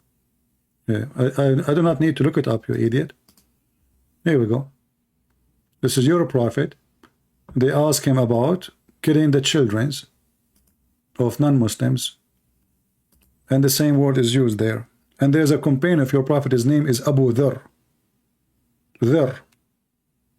If the word Dharr mean or Dharra mean atoms, that's mean the Arab who come with this word before Muhammad, long before Muhammad, they are scientists.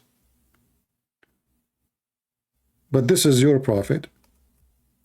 This is a word used for something small, specifically when you speak about, you can use it for even sand.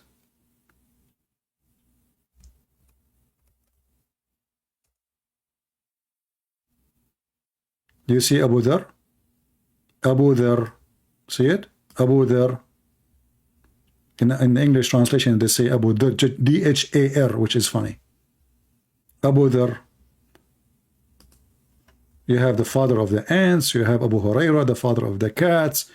You have, I mean, endless.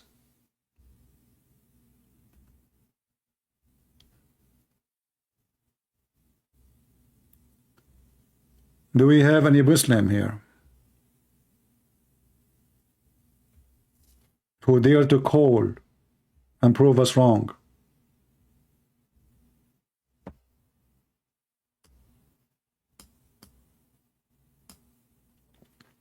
And you know, like, it's really funny when Muslims they speak about science. For saying things, so I have to account.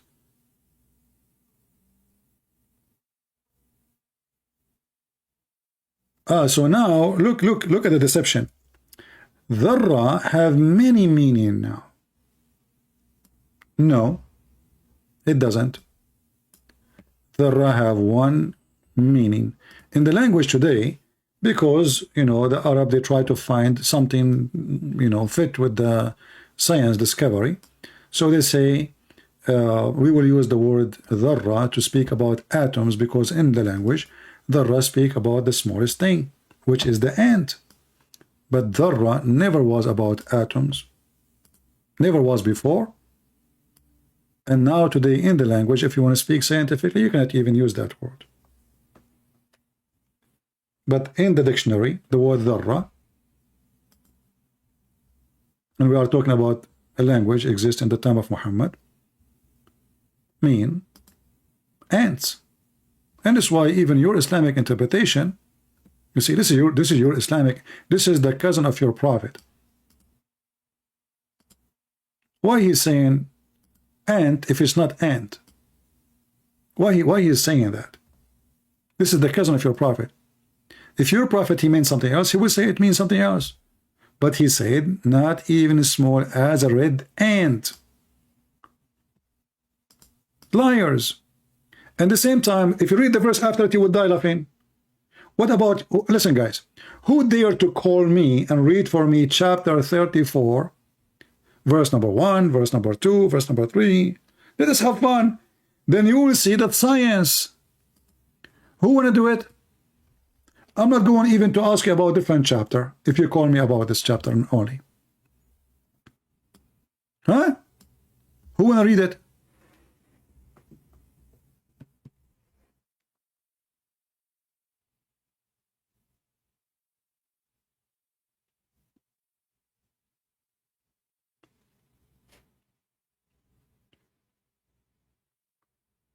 Anyone there to call me?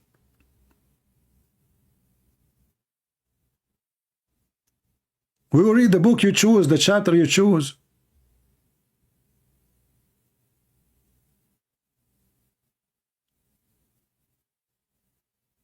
Anyone? Do you know why they will not call? Because this is the same chapter speaking about the flying carpet of Solomon.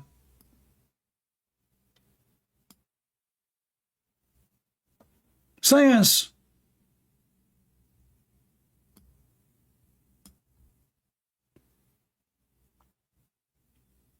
Do you see the science? Flying carpet of Solomon can fit for 600,000 chair, and all his kingship equipment, army, soldiers, fighters, cook, chickens, animals, all of them, they fly in the top of the flying carpet of a prophet Solomon. Science. The same chapter. Mr. Atoms, are you there?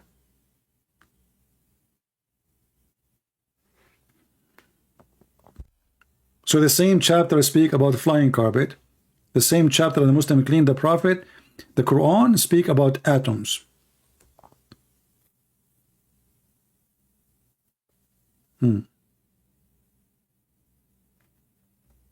Salah, he says, an ex-Muslim, he referred me to this channel. And you know, I mean, look at you. You are coming here to complain, but you just said an ex-Muslim, obviously he left Islam because of me. He referred you to this channel. And you keep calling me quack. And you speak with respect. From the first second you came and you make a post, you call me quack. What I shall call you, donkey? Well, I have respect for donkeys. They are nice animals and friendly. You are not. You are the same as the Quran speak of. The Quran says that there is some people who carry books. He was insulting the Jews. They are the same as donkeys who carry books, but they cannot read them. But if you think about it, who is the one who cannot carry the books? Muhammad. Muhammad, they gave him the Torah. He cannot read the Torah. Chapter 62, verse number 5 says, the likeness of those who were entrusted with the obligation of the Torah, i.e., blah, blah, blah.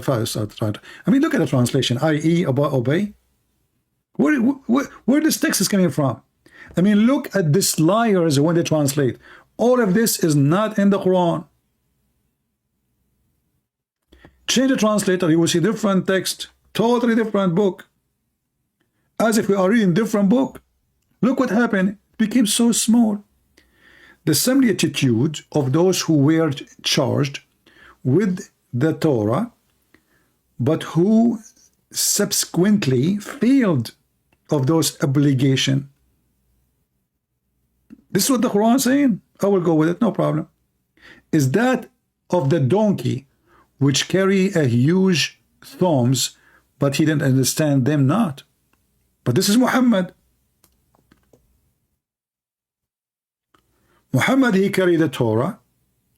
Muhammad, he carry books. He cannot read a single letter of them. And he cannot understand.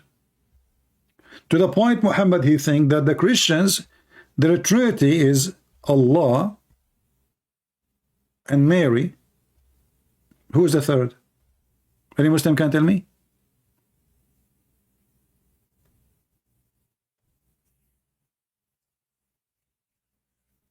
Any Muslim can help us? They cannot. Look at this Muslim here. I mean, look what the Muslim they say. I find it really embarrassing when the Muslim they try to defend the religion. So this guy Muhammad saying the bewitched Jesus.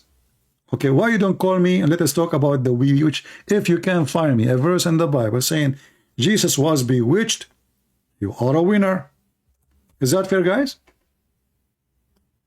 If you can't find me a verse in the Bible says Jesus was bewitched, you are my hero. However, as long you are making fun of the one who bewitched, isn't you Muslims believe that Muhammad was bewitched? To the point, instead of having sex with his wife, he have sex with the goat?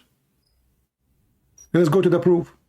You see, we are not like you. We make things just to insult. We have a proof. Here we go. Is that your prophet wife, his first witness, Aisha? And this is Al-Bukhari, Sahih Hadith, saying that the prophet continued for such and such period, imagining that he had intercourse with his wives, but in fact he was not. Why? Because here it says, the angels, they came to Muhammad, it says, what's wrong with this man? The later replied, he was under the effect of magic. Maybe you don't like this one. Let us go to different hadith.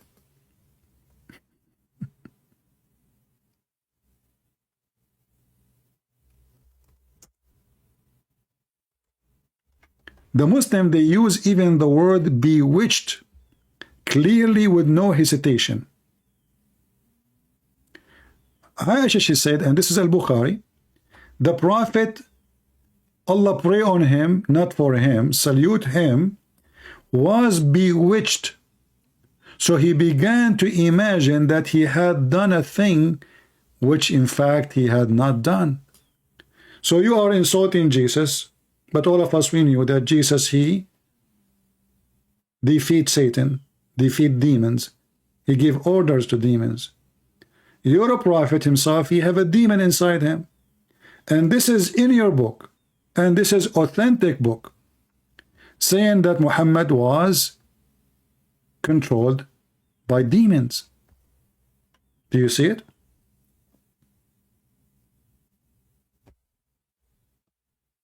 Anyone? Anyone can explain to me how Shaitan can control Muhammad if he's a prophet of God? Anyone? No Muslim can do it. They are ashamed of their prophet. They are ashamed of their God. And the funny is that Allah, he promised Muhammad of protection, yet Muhammad was bewitched. Bewitched means Shaitan controlled him. Abdul saying to us, why you don't read Luke chapter 11 verse 14-23? Well, why you don't call me and I will read it and everybody will laugh at you? Are you ashamed? You see, you don't even dare to read for us what you are saying. You don't dare to answer about your prophet because you know that you are a fraud.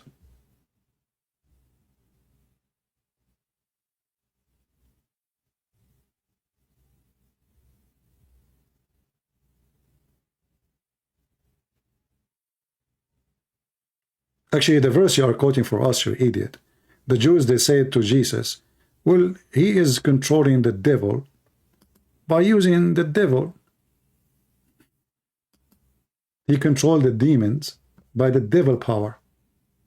So he said to them, you idiot, if I'm using the devil power, how I can defeat the devil by the devil? This is what the verse you are quoting for me. So the verses you are quoting for me from Luke is additional proof that Jesus controlled the devil and controlled demon, and he have authority to kick them out. So he said to them, if I cast out demon by Beelzebul, which is the name for Shaitan in the Hebrew language, one of the names, by whom your son cast them out, therefore you will be the judge. But if it will be, it is by the finger of God that I cast out demon, then the kingdom of God has come to you, upon you. So Jesus saying to them, I am The kingdom of God is coming to you. And you're accusing me that I am controlling, I am casting out demon by the devil. Same time we see Muhammad, he have no control of any demon. He himself was controlled by the demon. So you are an idiot. You quote for us verses clearly proving that Jesus, he freed people from demon.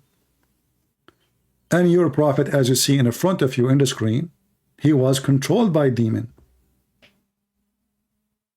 How that can happen? How Jesus can cast Satan out? And Muhammad, he can't even cast Satan out of himself. You see, when the Muslim, they say bewitched, what does that mean? Who is a Muslim can explain to us what does that mean that Muhammad, he was bewitched? Hasbara is saying amazing. Yeah, as amazing Hasbara. Focus with me. Otherwise, I will send you free shipping and handling. The Quran is amazing, my friend. Here we go. The Quran is made by someone who was bewitched.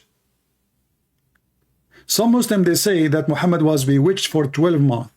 Some Muslims, they say 6 months. It doesn't matter how much. So Muhammad was making Quran all this time and he is under the control of the devil. How you solve this problem now? It's in front of you. All the Muslims who keep saying, contact me, I will explain to you, you are a potato, I will block you. I gave you a chance to call me, I put your text in the chat, I put your text in the screen, and you are a coward, and you are still saying, contact me if you like to. Here we go, answer the question. What kind of a prophet sent by God, he was bewitched by a man? And the man, he used shaitan to control him. And if Muhammad now is being bewitched, controlled for a year according to Muslims, how many chapters within 1 year Muhammad he gave to you? It's from shaitan. You see, if I am the one who is using the word bewitched, the Muslim, they will say is lying. This is your website. This is the most authentic book after the Quran. And the one is witnessing for Muhammad being bewitched is Aisha.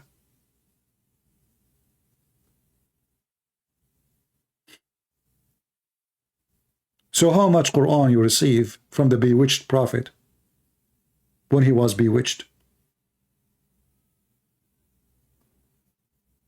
Any Muslim? Read it. He was bewitched.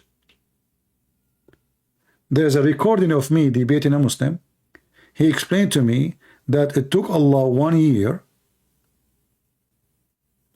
to solve, to make the bewitched out of Muhammad. Why? Because the guy, he made 12 knots. He put what? 12 knots. The Muslim believe in voodoo. This is a voodoo religion. So the guy, he made 12 knots for Muhammad, and it took Allah 12 months to take the knots off. Do you see how powerful Allah is? Jesus, he cast the demon in second out. They said to him, what do you want from us, son of God? They know him. Even demon, right away they recognize him. What do you want from us, son of God? In the Quran you will see that even Muhammad, he teach Muslims fictions and superstitions that somebody can make knots to control you. And the Muslim translation is hypocrite and lying. Look at this. From the mischief of those who practice secret arts. But this is not what the Quran is saying. This is not what the Quran is saying. Change the translation. Or translator, sorry. This is Yusuf Ali. We go to Biktal. Look what will happen now. Still the same false translation. There's no knots. The word knots is not exist in the translation. Muhammad Asad. I'm just changing, changing translation. Look at this. All human being bent on occult in divorce. What the heck is that? Change the translator. Go to Khattab, Muhammad Khattab. Ah, look at this. What happened? So all the other translation, they took off what the verse really is saying. And from the evil those witches casting, spell by blowing into the nuts. And by the way, the Quran does not say the word witches. It says those who blow in the nuts. There's no spell. There's no witches. There's no casting. All of those is a false translation. They lie. Where is the word witches in the Quran? Who can get me busted? Where is the word casting? Where is the word spell? None. All what the verse saying, and from the evil of the one who blowing in the nuts. So the stupid Muhammad teaching the Muslims that somebody can blow in the nut, he can control you. Who of you here believe in the voodoo?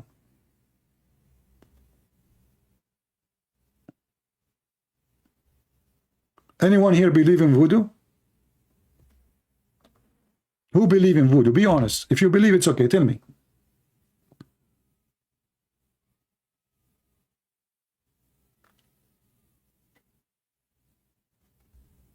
Anyone believe in the voodoo? Voodoo is a stupid thing. There's no such a thing.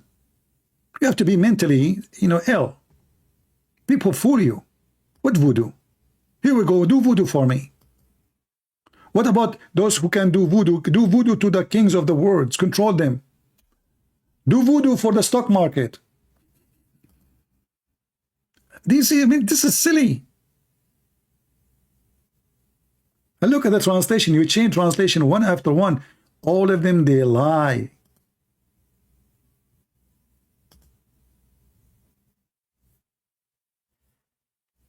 What voodoo? Blowing in the nuts? So this is God speaking, that there is somebody can blow in the nut and he can control you. Hey, Muslims, who of you can blow in the nut until tomorrow to control Joe Biden?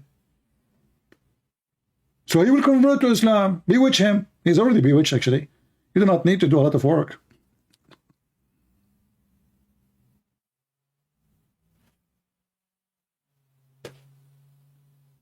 I'm going to blow in the nut to control the machine which play the lotto. I'm going to get rich, man. Change my car.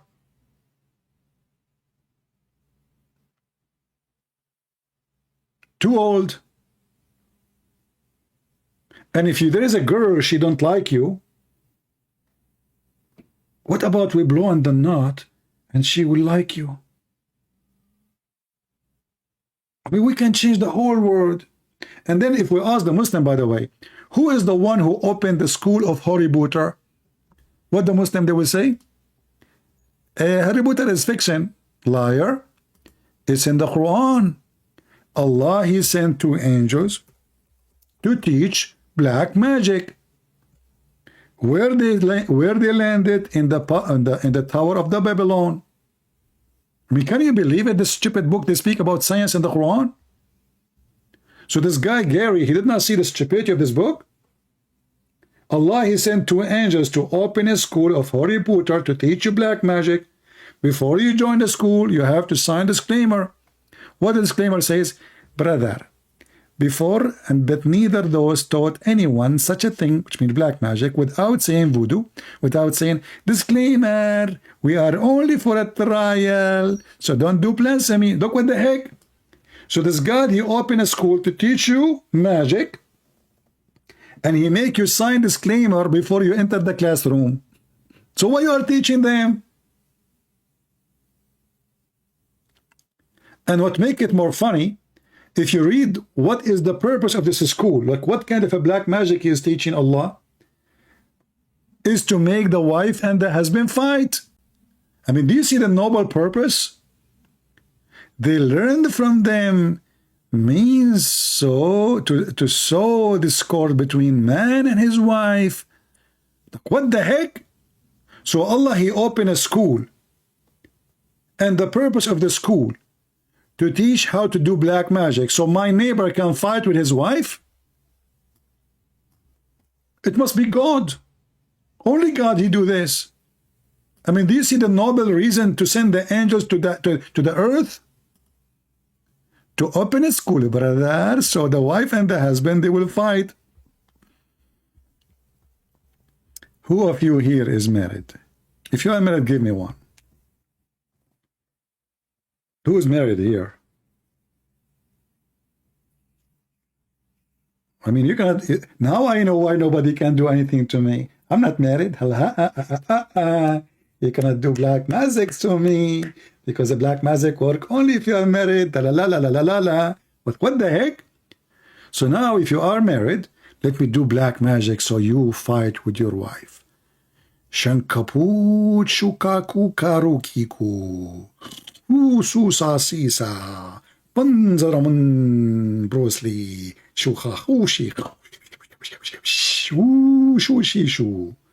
Now, brother, you go home, your wife, she will fight with you. All of you. I did black magic for all of you. Your wife, she will hold you from your hair. You will hold her from her ears. And you will start fighting. And then by the end of tomorrow, you will file for divorce. And who is the one who taught me how to do that? Allah. Who sent two angels, the most expert angels, Harut, look at their name, Harut and Marut, look how beautiful. Harut and Marut, they open a school, they teach you how to be fool. Harut and Marut, they open a school, so you can be Abdul.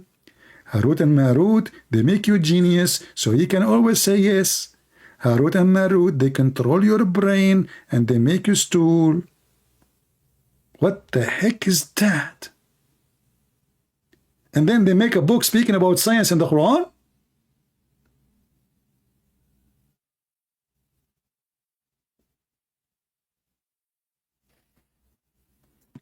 By the way, if you want me to take the spell of a black magic I cast on you, the married ones, you have to send me some a gift, okay? I will take the spell from you, all right? Like you have to bribe me. I'm telling you. You want the spell to take off from you and your wife so don't get divorced? Okay? You have to give me some gift like falafel. Okay, falafel is expensive? Okay. What about half falafel? Half. I'm like, come on, you're so cheap. Even half falafel, you will not pay for it? What kind of customers I have? Okay, listen. Do you know what the lawyer will cost you for divorce? A lot of money. So pay for falafel before it's too late. All right? Can you be a Christian and wear hijab? My friend, there's nothing is called hijab. Even in the Quran. I mean, the hijab is a stupid thing. Hijab is not exist in the Quran except as a veil. You see, hijab, in the old days, all people, they wear hijab, including men. Don't you know? Hijab is something to cover yourself because of the dirt, the dust, the desert. So men, women, they wear it. What does this have to do with religion anyway? However, when the Muslims, they speak about hijab, it was for a very simple reason. It's not to cover the hair, it's to cover the ass.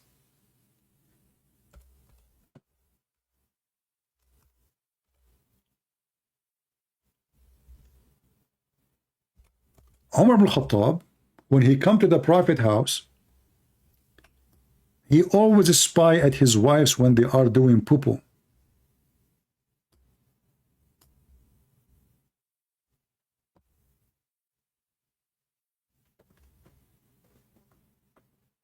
It was because of Muhammad, friend Omar, spying at his wives when they do poo-poo.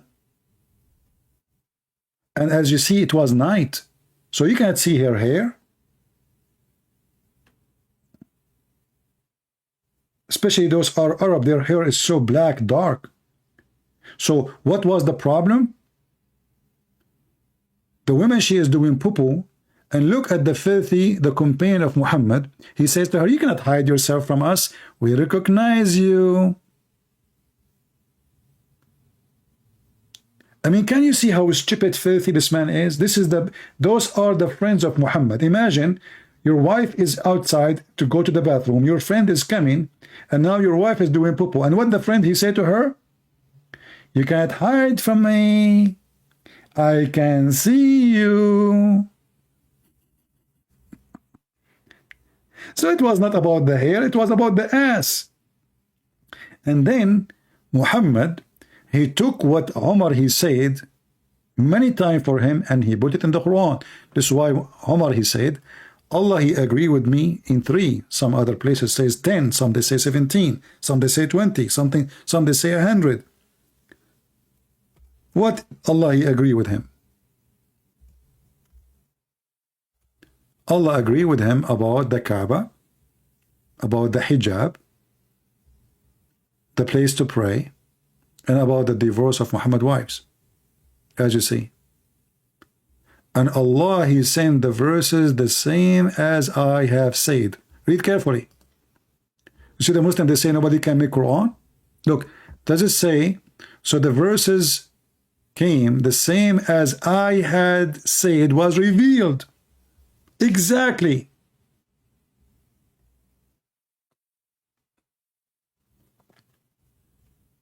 Hijab is not even a cover for the head. It's a curtain. It's a veil. You have to veil yourself totally. You cannot veil yourself by covering your head. How we can prove that? Easy. In the Quran, you go, even Allah himself, he have a hijab. So where Allah he speak, Allah will not speak to anyone except from behind the hijab. Behind. This is the hijab. What the Muslim translate as veil. So Allah is speaking from behind it. So if the hijab is a word mean hair cover, that's mean Allah he cover his hair and nobody can see his hair. This is the word hijab in front of you. Here we go in Arabic. Allah speak not to anyone except from behind the hijab. So people, they have wrong understanding, and the Muslim, they are ignorant about their religion, and they say stupid things, have nothing to do really what the Quran is saying and what the religion meant. Hijab is not a cover for the hair. Hijab is a curtain. Muslim women, they should hide behind a curtain, not cover their head with hijab. Hijab is a curtain, is a veil. You veil yourself totally. Nobody can see you.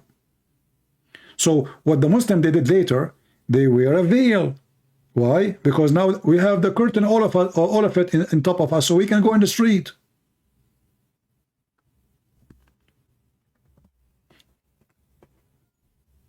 And actually, we find tons of stories, which is very funny, about the hijab. As an example, Aisha, she took a shower in front of 2 men. One of them is her brother, and another one is a stranger. Naked. Behind half curtain.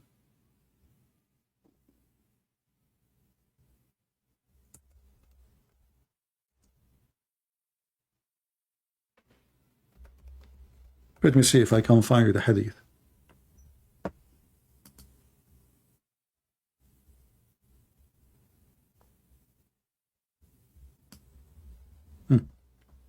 Let me see if I can find this hadith in English first.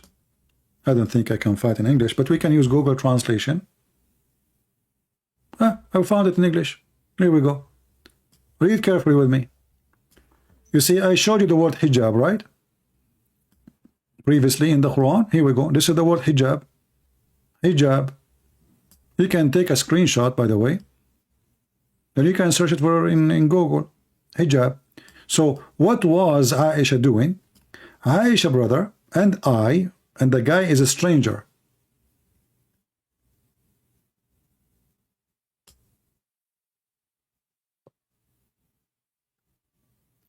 He went with Aisha brother and he asked her about the bath the Prophet he used to do. Imagine the woman, she took a bath in front of them.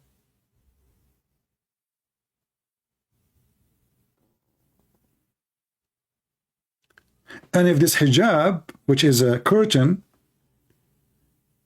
is totally preventing them from seeing, so what the point of me doing the practice to show them? This is see-through curtain, or maybe half curtain, because she is showing them how to do it. So Aisha, she is taking shower in front of her brother, who is adult man, and a strange man who is not her brother, and she is totally naked. How to take a bath?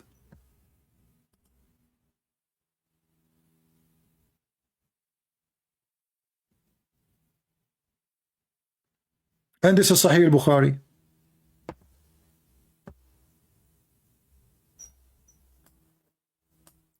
And you ask yourself, how silly is that? I mean, those two men, they could not find somebody to ask except Aisha, and to do it in front of them. Why she is doing it? Hey Aisha, how the Prophet used to take a bath? And if a Muslim want to say, Aisha, she was wearing her clothes. Well, how they can see, if she is behind the curtain, they cannot see anything. How they can see that she put water in her head, and how they can see that? And the question is how to do it, so she have to show them. So most likely this hijab was a small partition between her and them, and still they can see her. And if the Muslim, they say, well, it doesn't say she was naked, that is even more horrible. If a woman, she is wearing a clothing, and she put water in the top of her top, what will happen? You know what will happen, right?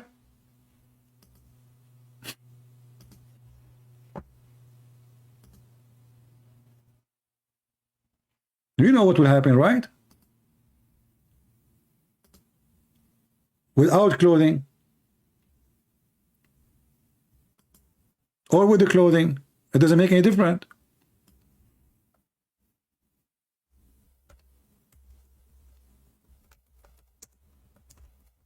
Actually, some they might find it more attractive.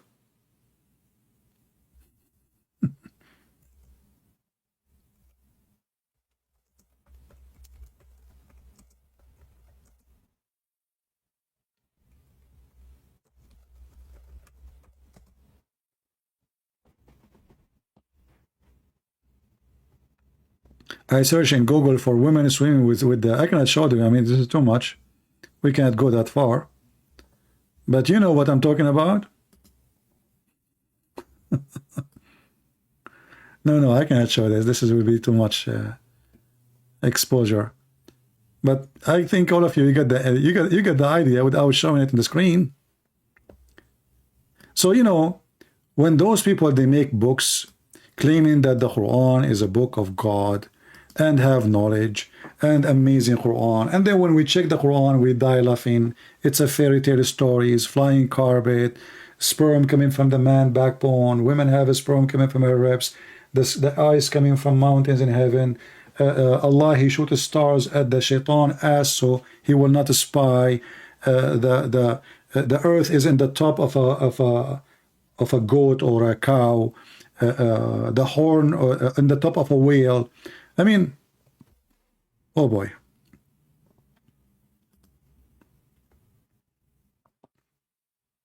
Yet they claim that the Quran is an amazing book.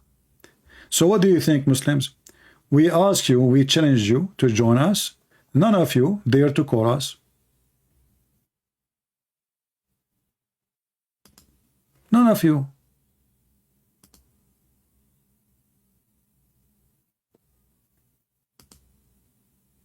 Do you know why?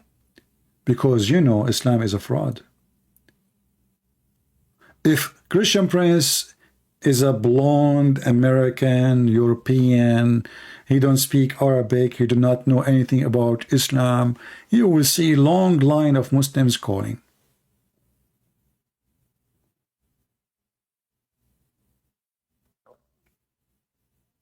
The devil, he will use many people to promote his devilish ideas. And very simple way to know what is from God or not. The Bible says, the Lord, he says, from their fruit you shall know them. If I write a book, let us say I write a book and this book is so good, but still my fruit is ugly. What does that mean? From their fruit you shall know them. But we examine the fruit of the Quran, we see it's an evil, ugly, disgusting. Not only it's full of fairy tale stories, laughable stories, contradictions, invalid information, history, wrong, or even the Arabic is horrible. Even the Arabic is horrible.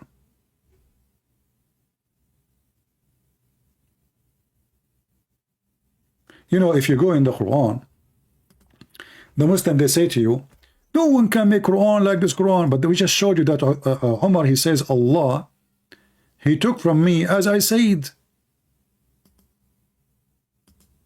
The verses came as I said. Allah taking Quran from Umar. Then we have verses, it's called satanic verses. This is Salman Rushdie, you have a book about it, which made the Muslims very angry. I do not know why the guy is telling people what you Muslims say. You Muslims say that there is satanic verses received by Allah, by Shaitan to Muhammad. Even the Quran confirm. Why you get upset? Because those are Muhammadan, they cannot take it. Somebody is criticizing the stupidity of their book, even if he is showing exactly what is written there. Don't quote it. But just to show you how stupid the one who made the Quran, extremely stupid.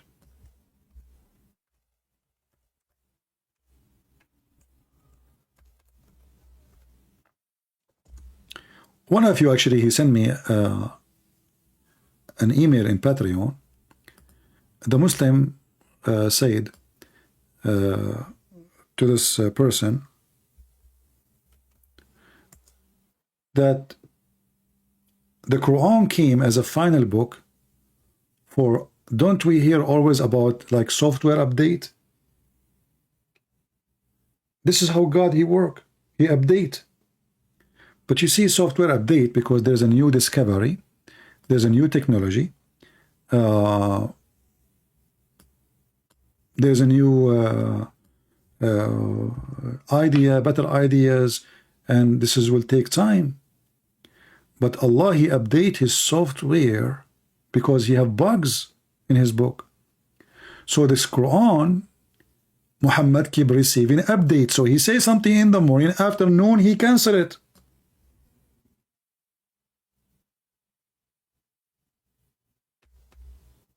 Can you believe it? Something wrong with this website is not opening. It's case a network error.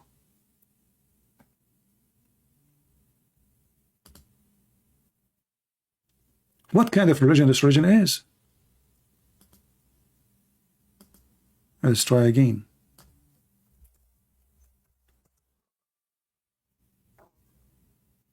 The website is down.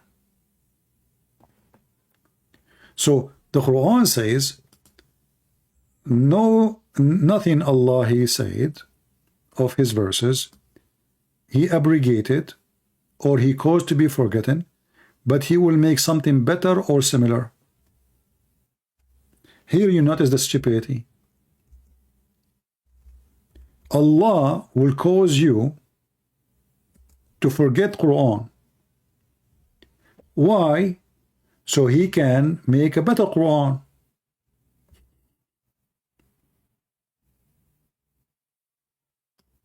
Have you ever heard of more stupid idea, statement more than this? This is a self-admission made by the God of Islam, Aka Muhammad, that the stupid God, he noticed that he need to fix. So what he do? His stupid Quran is full of errors and mistakes. So he will go to the Quran and he will change the Quran and he will cause you to forget Quran, and then he will send something Quran like the Quran he made you forget or better. This website is still not working, so we will go to a different website. What we can do,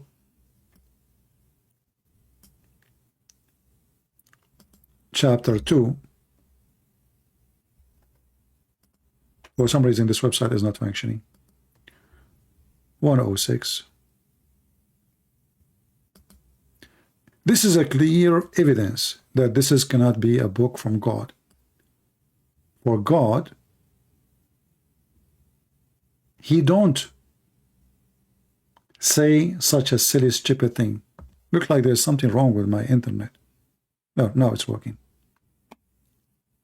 Allah, He mentioned that what was abrogated in the Quran and that which was not abrogated as direct reference to the claim of Quraysh, who said to the Prophet, "O Muhammad, why do you command us to do something and then you forbid it?" You see, the guy, he commanded them something, and then the same person, Muhammad, he says, don't do it. He changed his mind. In different interpretation, let us see this one. They say, look at Muhammad. In the morning, read carefully. When the disbeliever began to deride the matter of abrogation, saying that one day Muhammad enjoys his companions to one thing, and then the next day he forbid it. The next day, not next century.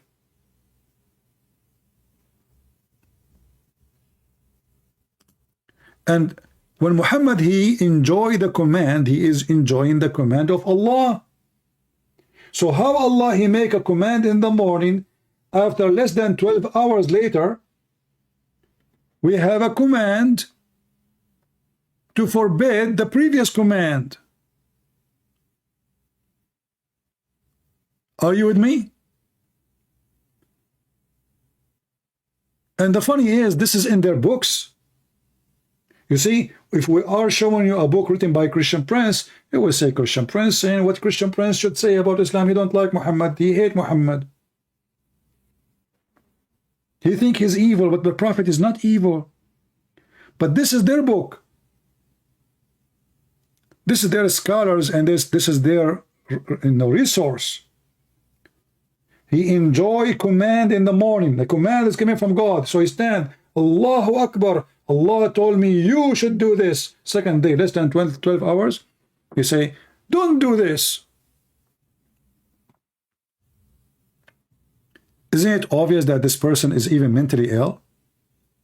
And then what he say in Arabic? He says, ما ننسخ من آية أو ننسيها نأتي بخير منها أو مثلها. Any verses we delete or abrogate or we cause to be forgotten, we will bring something similar or better. That is hilarious. Allah will make Quran better than the Quran. See, something wrong with this website. You know, I cannot find the verses when I try to open. Finally here. Okay, finally it's working. Whatever verses, read with me carefully. This is the false Muslim translation who always try to duct tape their cult and their prophet. Whatever verses we abrogate or cause to be forgotten, we bring better one or like. Therefore, what the heck? And if you will bring the likeness of it, why you want to make us forget it? You know what I mean?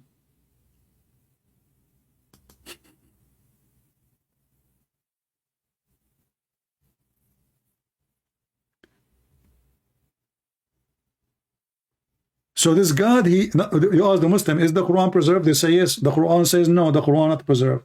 Allah caused you to forget the Quran. Who caused the Quran to be forgotten? The Muslim, they say shaitan. Wrong. Allah. So this God, he made Quran for you. And then he caused you to forget the Quran. Okay, why you want to cause them to forget the Quran? Is it a shameful thing? And did they?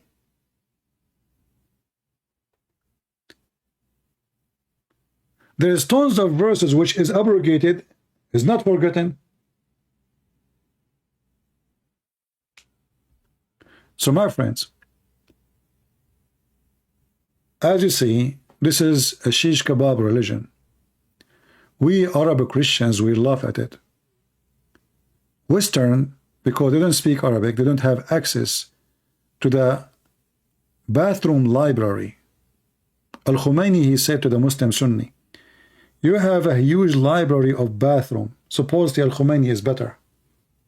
Supposedly the Shia are better, but trust me, the same. Both of them, they have the same garbage. But as you see, this is a very stupid cult. Have zero ethic, not only violent, not only fairy tales, not only against history. Even the names are wrong. History is wrong. Everything is wrong. But even the simple logic about God cannot be true. God, he makes something in the morning. He ordered in the morning. He's a prophet. He forbid it afternoon.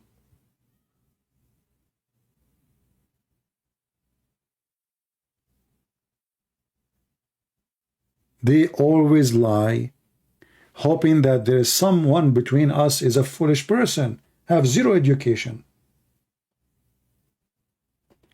And this is why what we do is very important. So your kids, your wife, your family, they will not be fooled. We are putting between your hands very powerful information so you can fight this cult. And as you see, somebody mentioned in the chat, Iran. As you see, the Iranian Muslims, they are desperate to leave this cult. What Islam brought for them? Shame, depression. When an Islamic regime tries to practice Islam, what will happen? Islam is not practical, is not even human. You go to Iran, you are allowed to rent a woman for sex for 3 hours, 2 hours, but you cannot walk in the street without hijab. You see the moral police? The moral police, they support you if you are a female and you rent your body for sex. It's halal. If you show your hair, we will kill you. But giving your vagina for the exchange of money is okay. Do you see how filthy this cult is?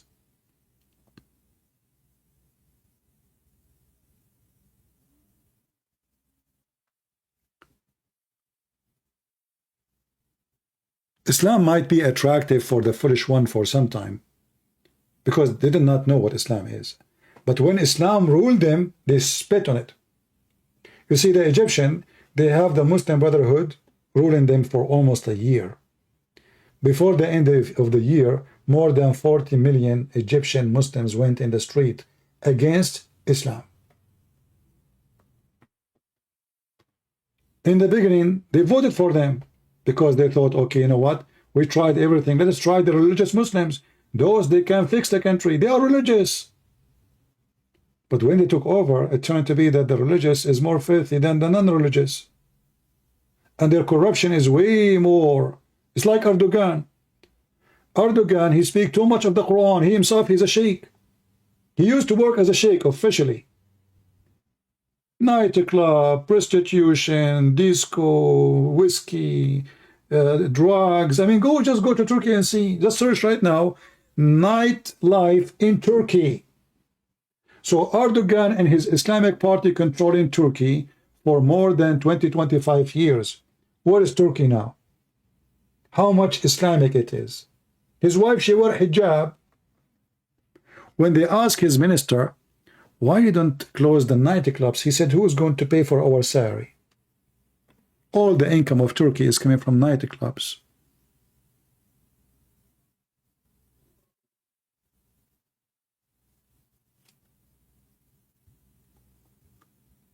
But Erdogan, he keep talking about Islam, and Islam is a solution. But you go to Turkey, you know, by the way, I received a copyright strike. You know, you remember the video we played for you before about the one who come with the science in the Quran, Harun Yahya? Do you remember? This, you know, imagine this guy. This is Cap. He don't want me to play the video.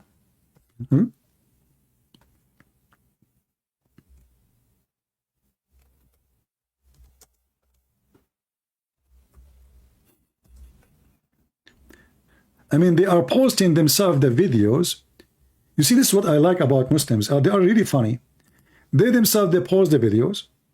And then when we play their videos, they complain. This is a Muslim religious channel. And this is Adnan Oktar, the one who he himself, the first one who come with Quran and science.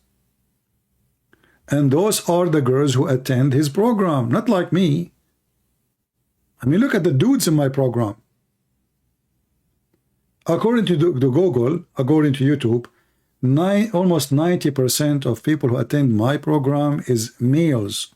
So there's less than 10% females. But look, mashallah. So this guy, he complained to YouTube because I have no right to play his videos. The guy is dancing, shish kebab, hummus. Look at this, man. I want to do a program like this. I want to own a yacht.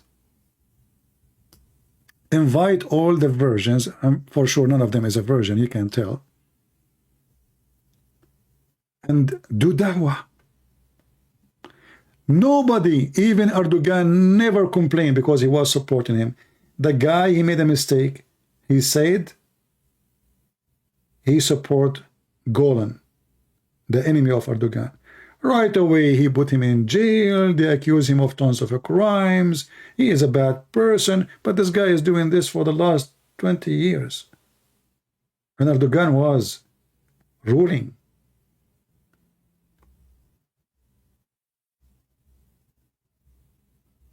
Alhamdulillah.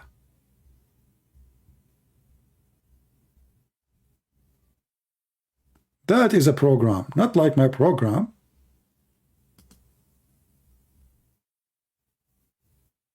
Man, oh man. If I can get actually those people to attend my programs, I would get millions of viewers immediately. You know? And the funny here, it says, Turkish cult leader sentenced to 1,075 years. Why? Why is a cult leader? What he did? What do you mean cult leader? Go and watch the videos of Yasser Zakir Naik. What his name? The guy, Yusuf is useless. Yusuf Estate. He saw his book. He says, "This is what we need. This is what we need, brother." He was going to do a speech, and then he saw the book of Harun Yahya, and he said, "Yes."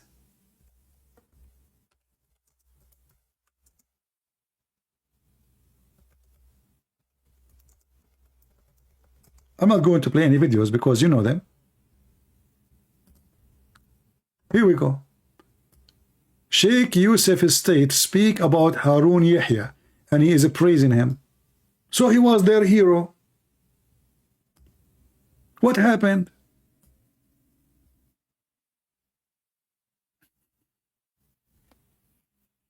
When he saw the book of Harun Yahya, he said, "This is what is missing."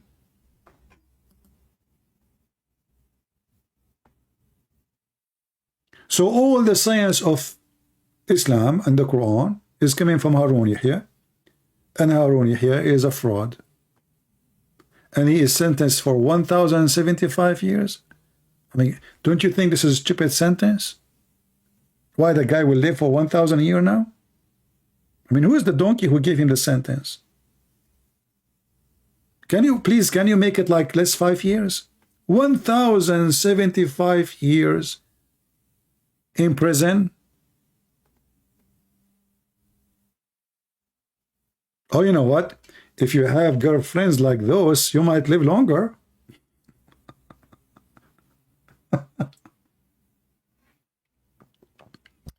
I'm sure you will live longer. Are you kidding me? You will live like maybe 10 billion years.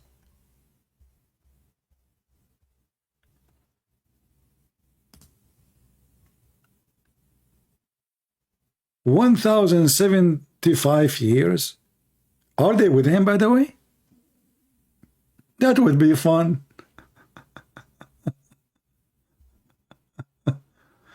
Anyway, so this coward, he made a copyright claim, and it made me laugh, actually.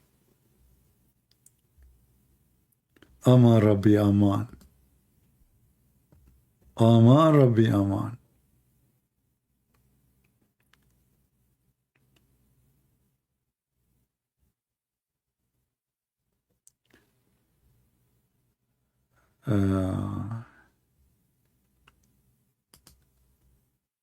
Anyway, did we have a good time together?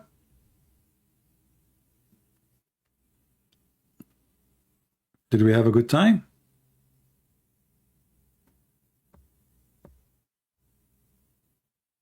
As you see, we open our Skype for hours, and not a single Muslim there to call or to answer, because they knew that their religion really is a fraud.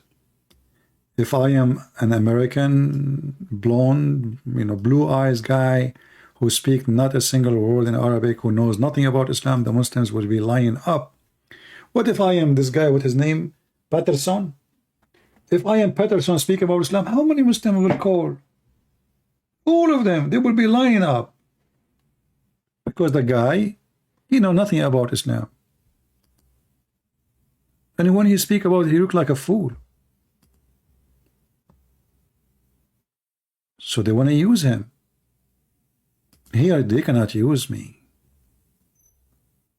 Here Allah will be exposed. So I want to say thank you for being here. May the Lord bless you all. Feel free to download my videos, cut them pieces if you want.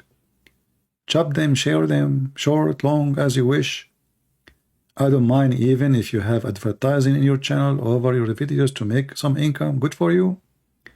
But don't forget, please, to mention where people they can come and show and watch live. As you know, I don't keep my videos anyway. I don't keep them for long, a few days. So tell your channel people that if you want to see Christian Prince live, share the link so they can go and see. There's many channels they play, hundreds, maybe thousands, play my videos. I don't mind. I support all of you, but don't forget to be decent and honest and tell people that those are not yours and you are not Christian Prince. You are just a person playing my videos. Always, if you like to know where is my channel is, because we never know, we might change. Always you can go to patreon.com/Christian Prince as you see in the screen. It's for free. You can click at the last video I have and you will see that this is Christian Prince channel. The last video, whatever it is. Especially if I'm the last video I will go live, not that, because sometimes I post like now I posted a video yesterday actually of Mr. Bean. Obviously I'm not Mr. Bean. Even though Mr. Bean is smarter than Muhammad. So always you can find my channel in Patreon. You can check it out and you can ask people there, sign and join, and we say thank you for being here. May the Lord bless you. And remember one thing, the Lord, he says, read the books, search the books, and you will find the truth, and the truth will set you free. So with the Messiah, with the Christ, you will be set free. With Muhammad, you will be slave of Allah. With the Christ, you will be child of God. With Muhammad, you are a slave of Allah. We are not looking for slavery. Slavery is sick. We don't want to be slaves. And God did not create us to because he needed slaves. Our God, the Almighty, he do not need our service, neither our slavery. For God, he loved the world, he sent his only begotten Son. So our God, he loved us. Their God, he hate them. The Quran says, Allah created mankind and jinn, which means genie, which is stupid to believe in, for one reason, just to worship him. And then you ask yourself, what kind of a selfish, sick God Muhammad is trying to provide to us? He created you according to him, which is false claim, for no reason except he needs slaves.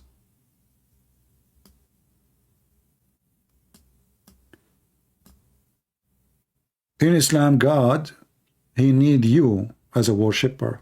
In Christianity, God, you need him. You need his love, for he loves you. So in Christianity, God, he shower you with his love. He consider you as a child of him. In Islam, you are just a tool. You have one purpose, is to worship. In Christianity, Jesus, he come to us in the earth. He did not ask people to bow down, yet they did. He did not ask people to give money. He never took. He did not even own a horse. He was humble. He was down to earth, literally. He washed the feet of his disciples, yet they worship him. So with God, you are a different person. God washing your feet. In Islam, you are nobody. You are not even a mosquito. With Christ, you are very priceless creature for God. That's why he said, when one life is saved, a happiness in his kingdom will be. Happiness. God is so happy, for he loves you. The God of Islam is Satan. From their fruit you shall know them. The promise of Allah is satanic, is lost. Sex, power, money, gold, silver. Go check the Quran. What is the heaven of Jesus? Is different level of happiness. Have nothing to do with gold and silver. Have nothing to do with the greed of the man. Have nothing to do with fancy clothing. You will be the same as angels, free of your needs, in the kingdom of your Father. So when the Lord, he says, those who you are tired, come to me. Come to me and rest. The Lord himself is providing you rest. The God of Islam, he provides you nothing except to worship the devil who tempt you with your sexual desire, with your money desire, with your power. Conquer. Let us attack the Romans so we can get the blonde girls, Muhammad said. What a reason to attack the Roman for. We want to get the blonde girls. Satan speak as Satan, and God speak as God, and Muhammad is nothing but satanic mouth. And when the Quran confess that Muhammad received satanic verses and Allah will take it away, isn't it this is a proof that this is Allah, Satan speaking? Because if Satan can put satanic verses first time, he can put it always.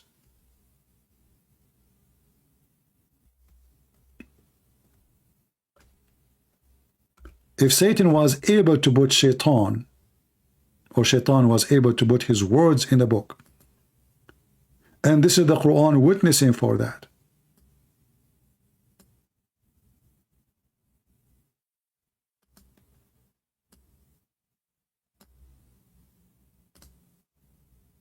how we can trust this book anymore?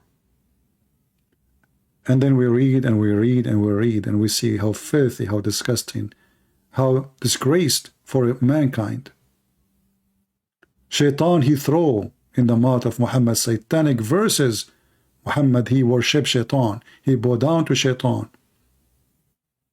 And then Muhammad, when people start laughing at him, who he claimed to be monotheist, yet he is worshipping pagan gods, he claimed that this was an act of Shaitan, controlling his thought and his mouth.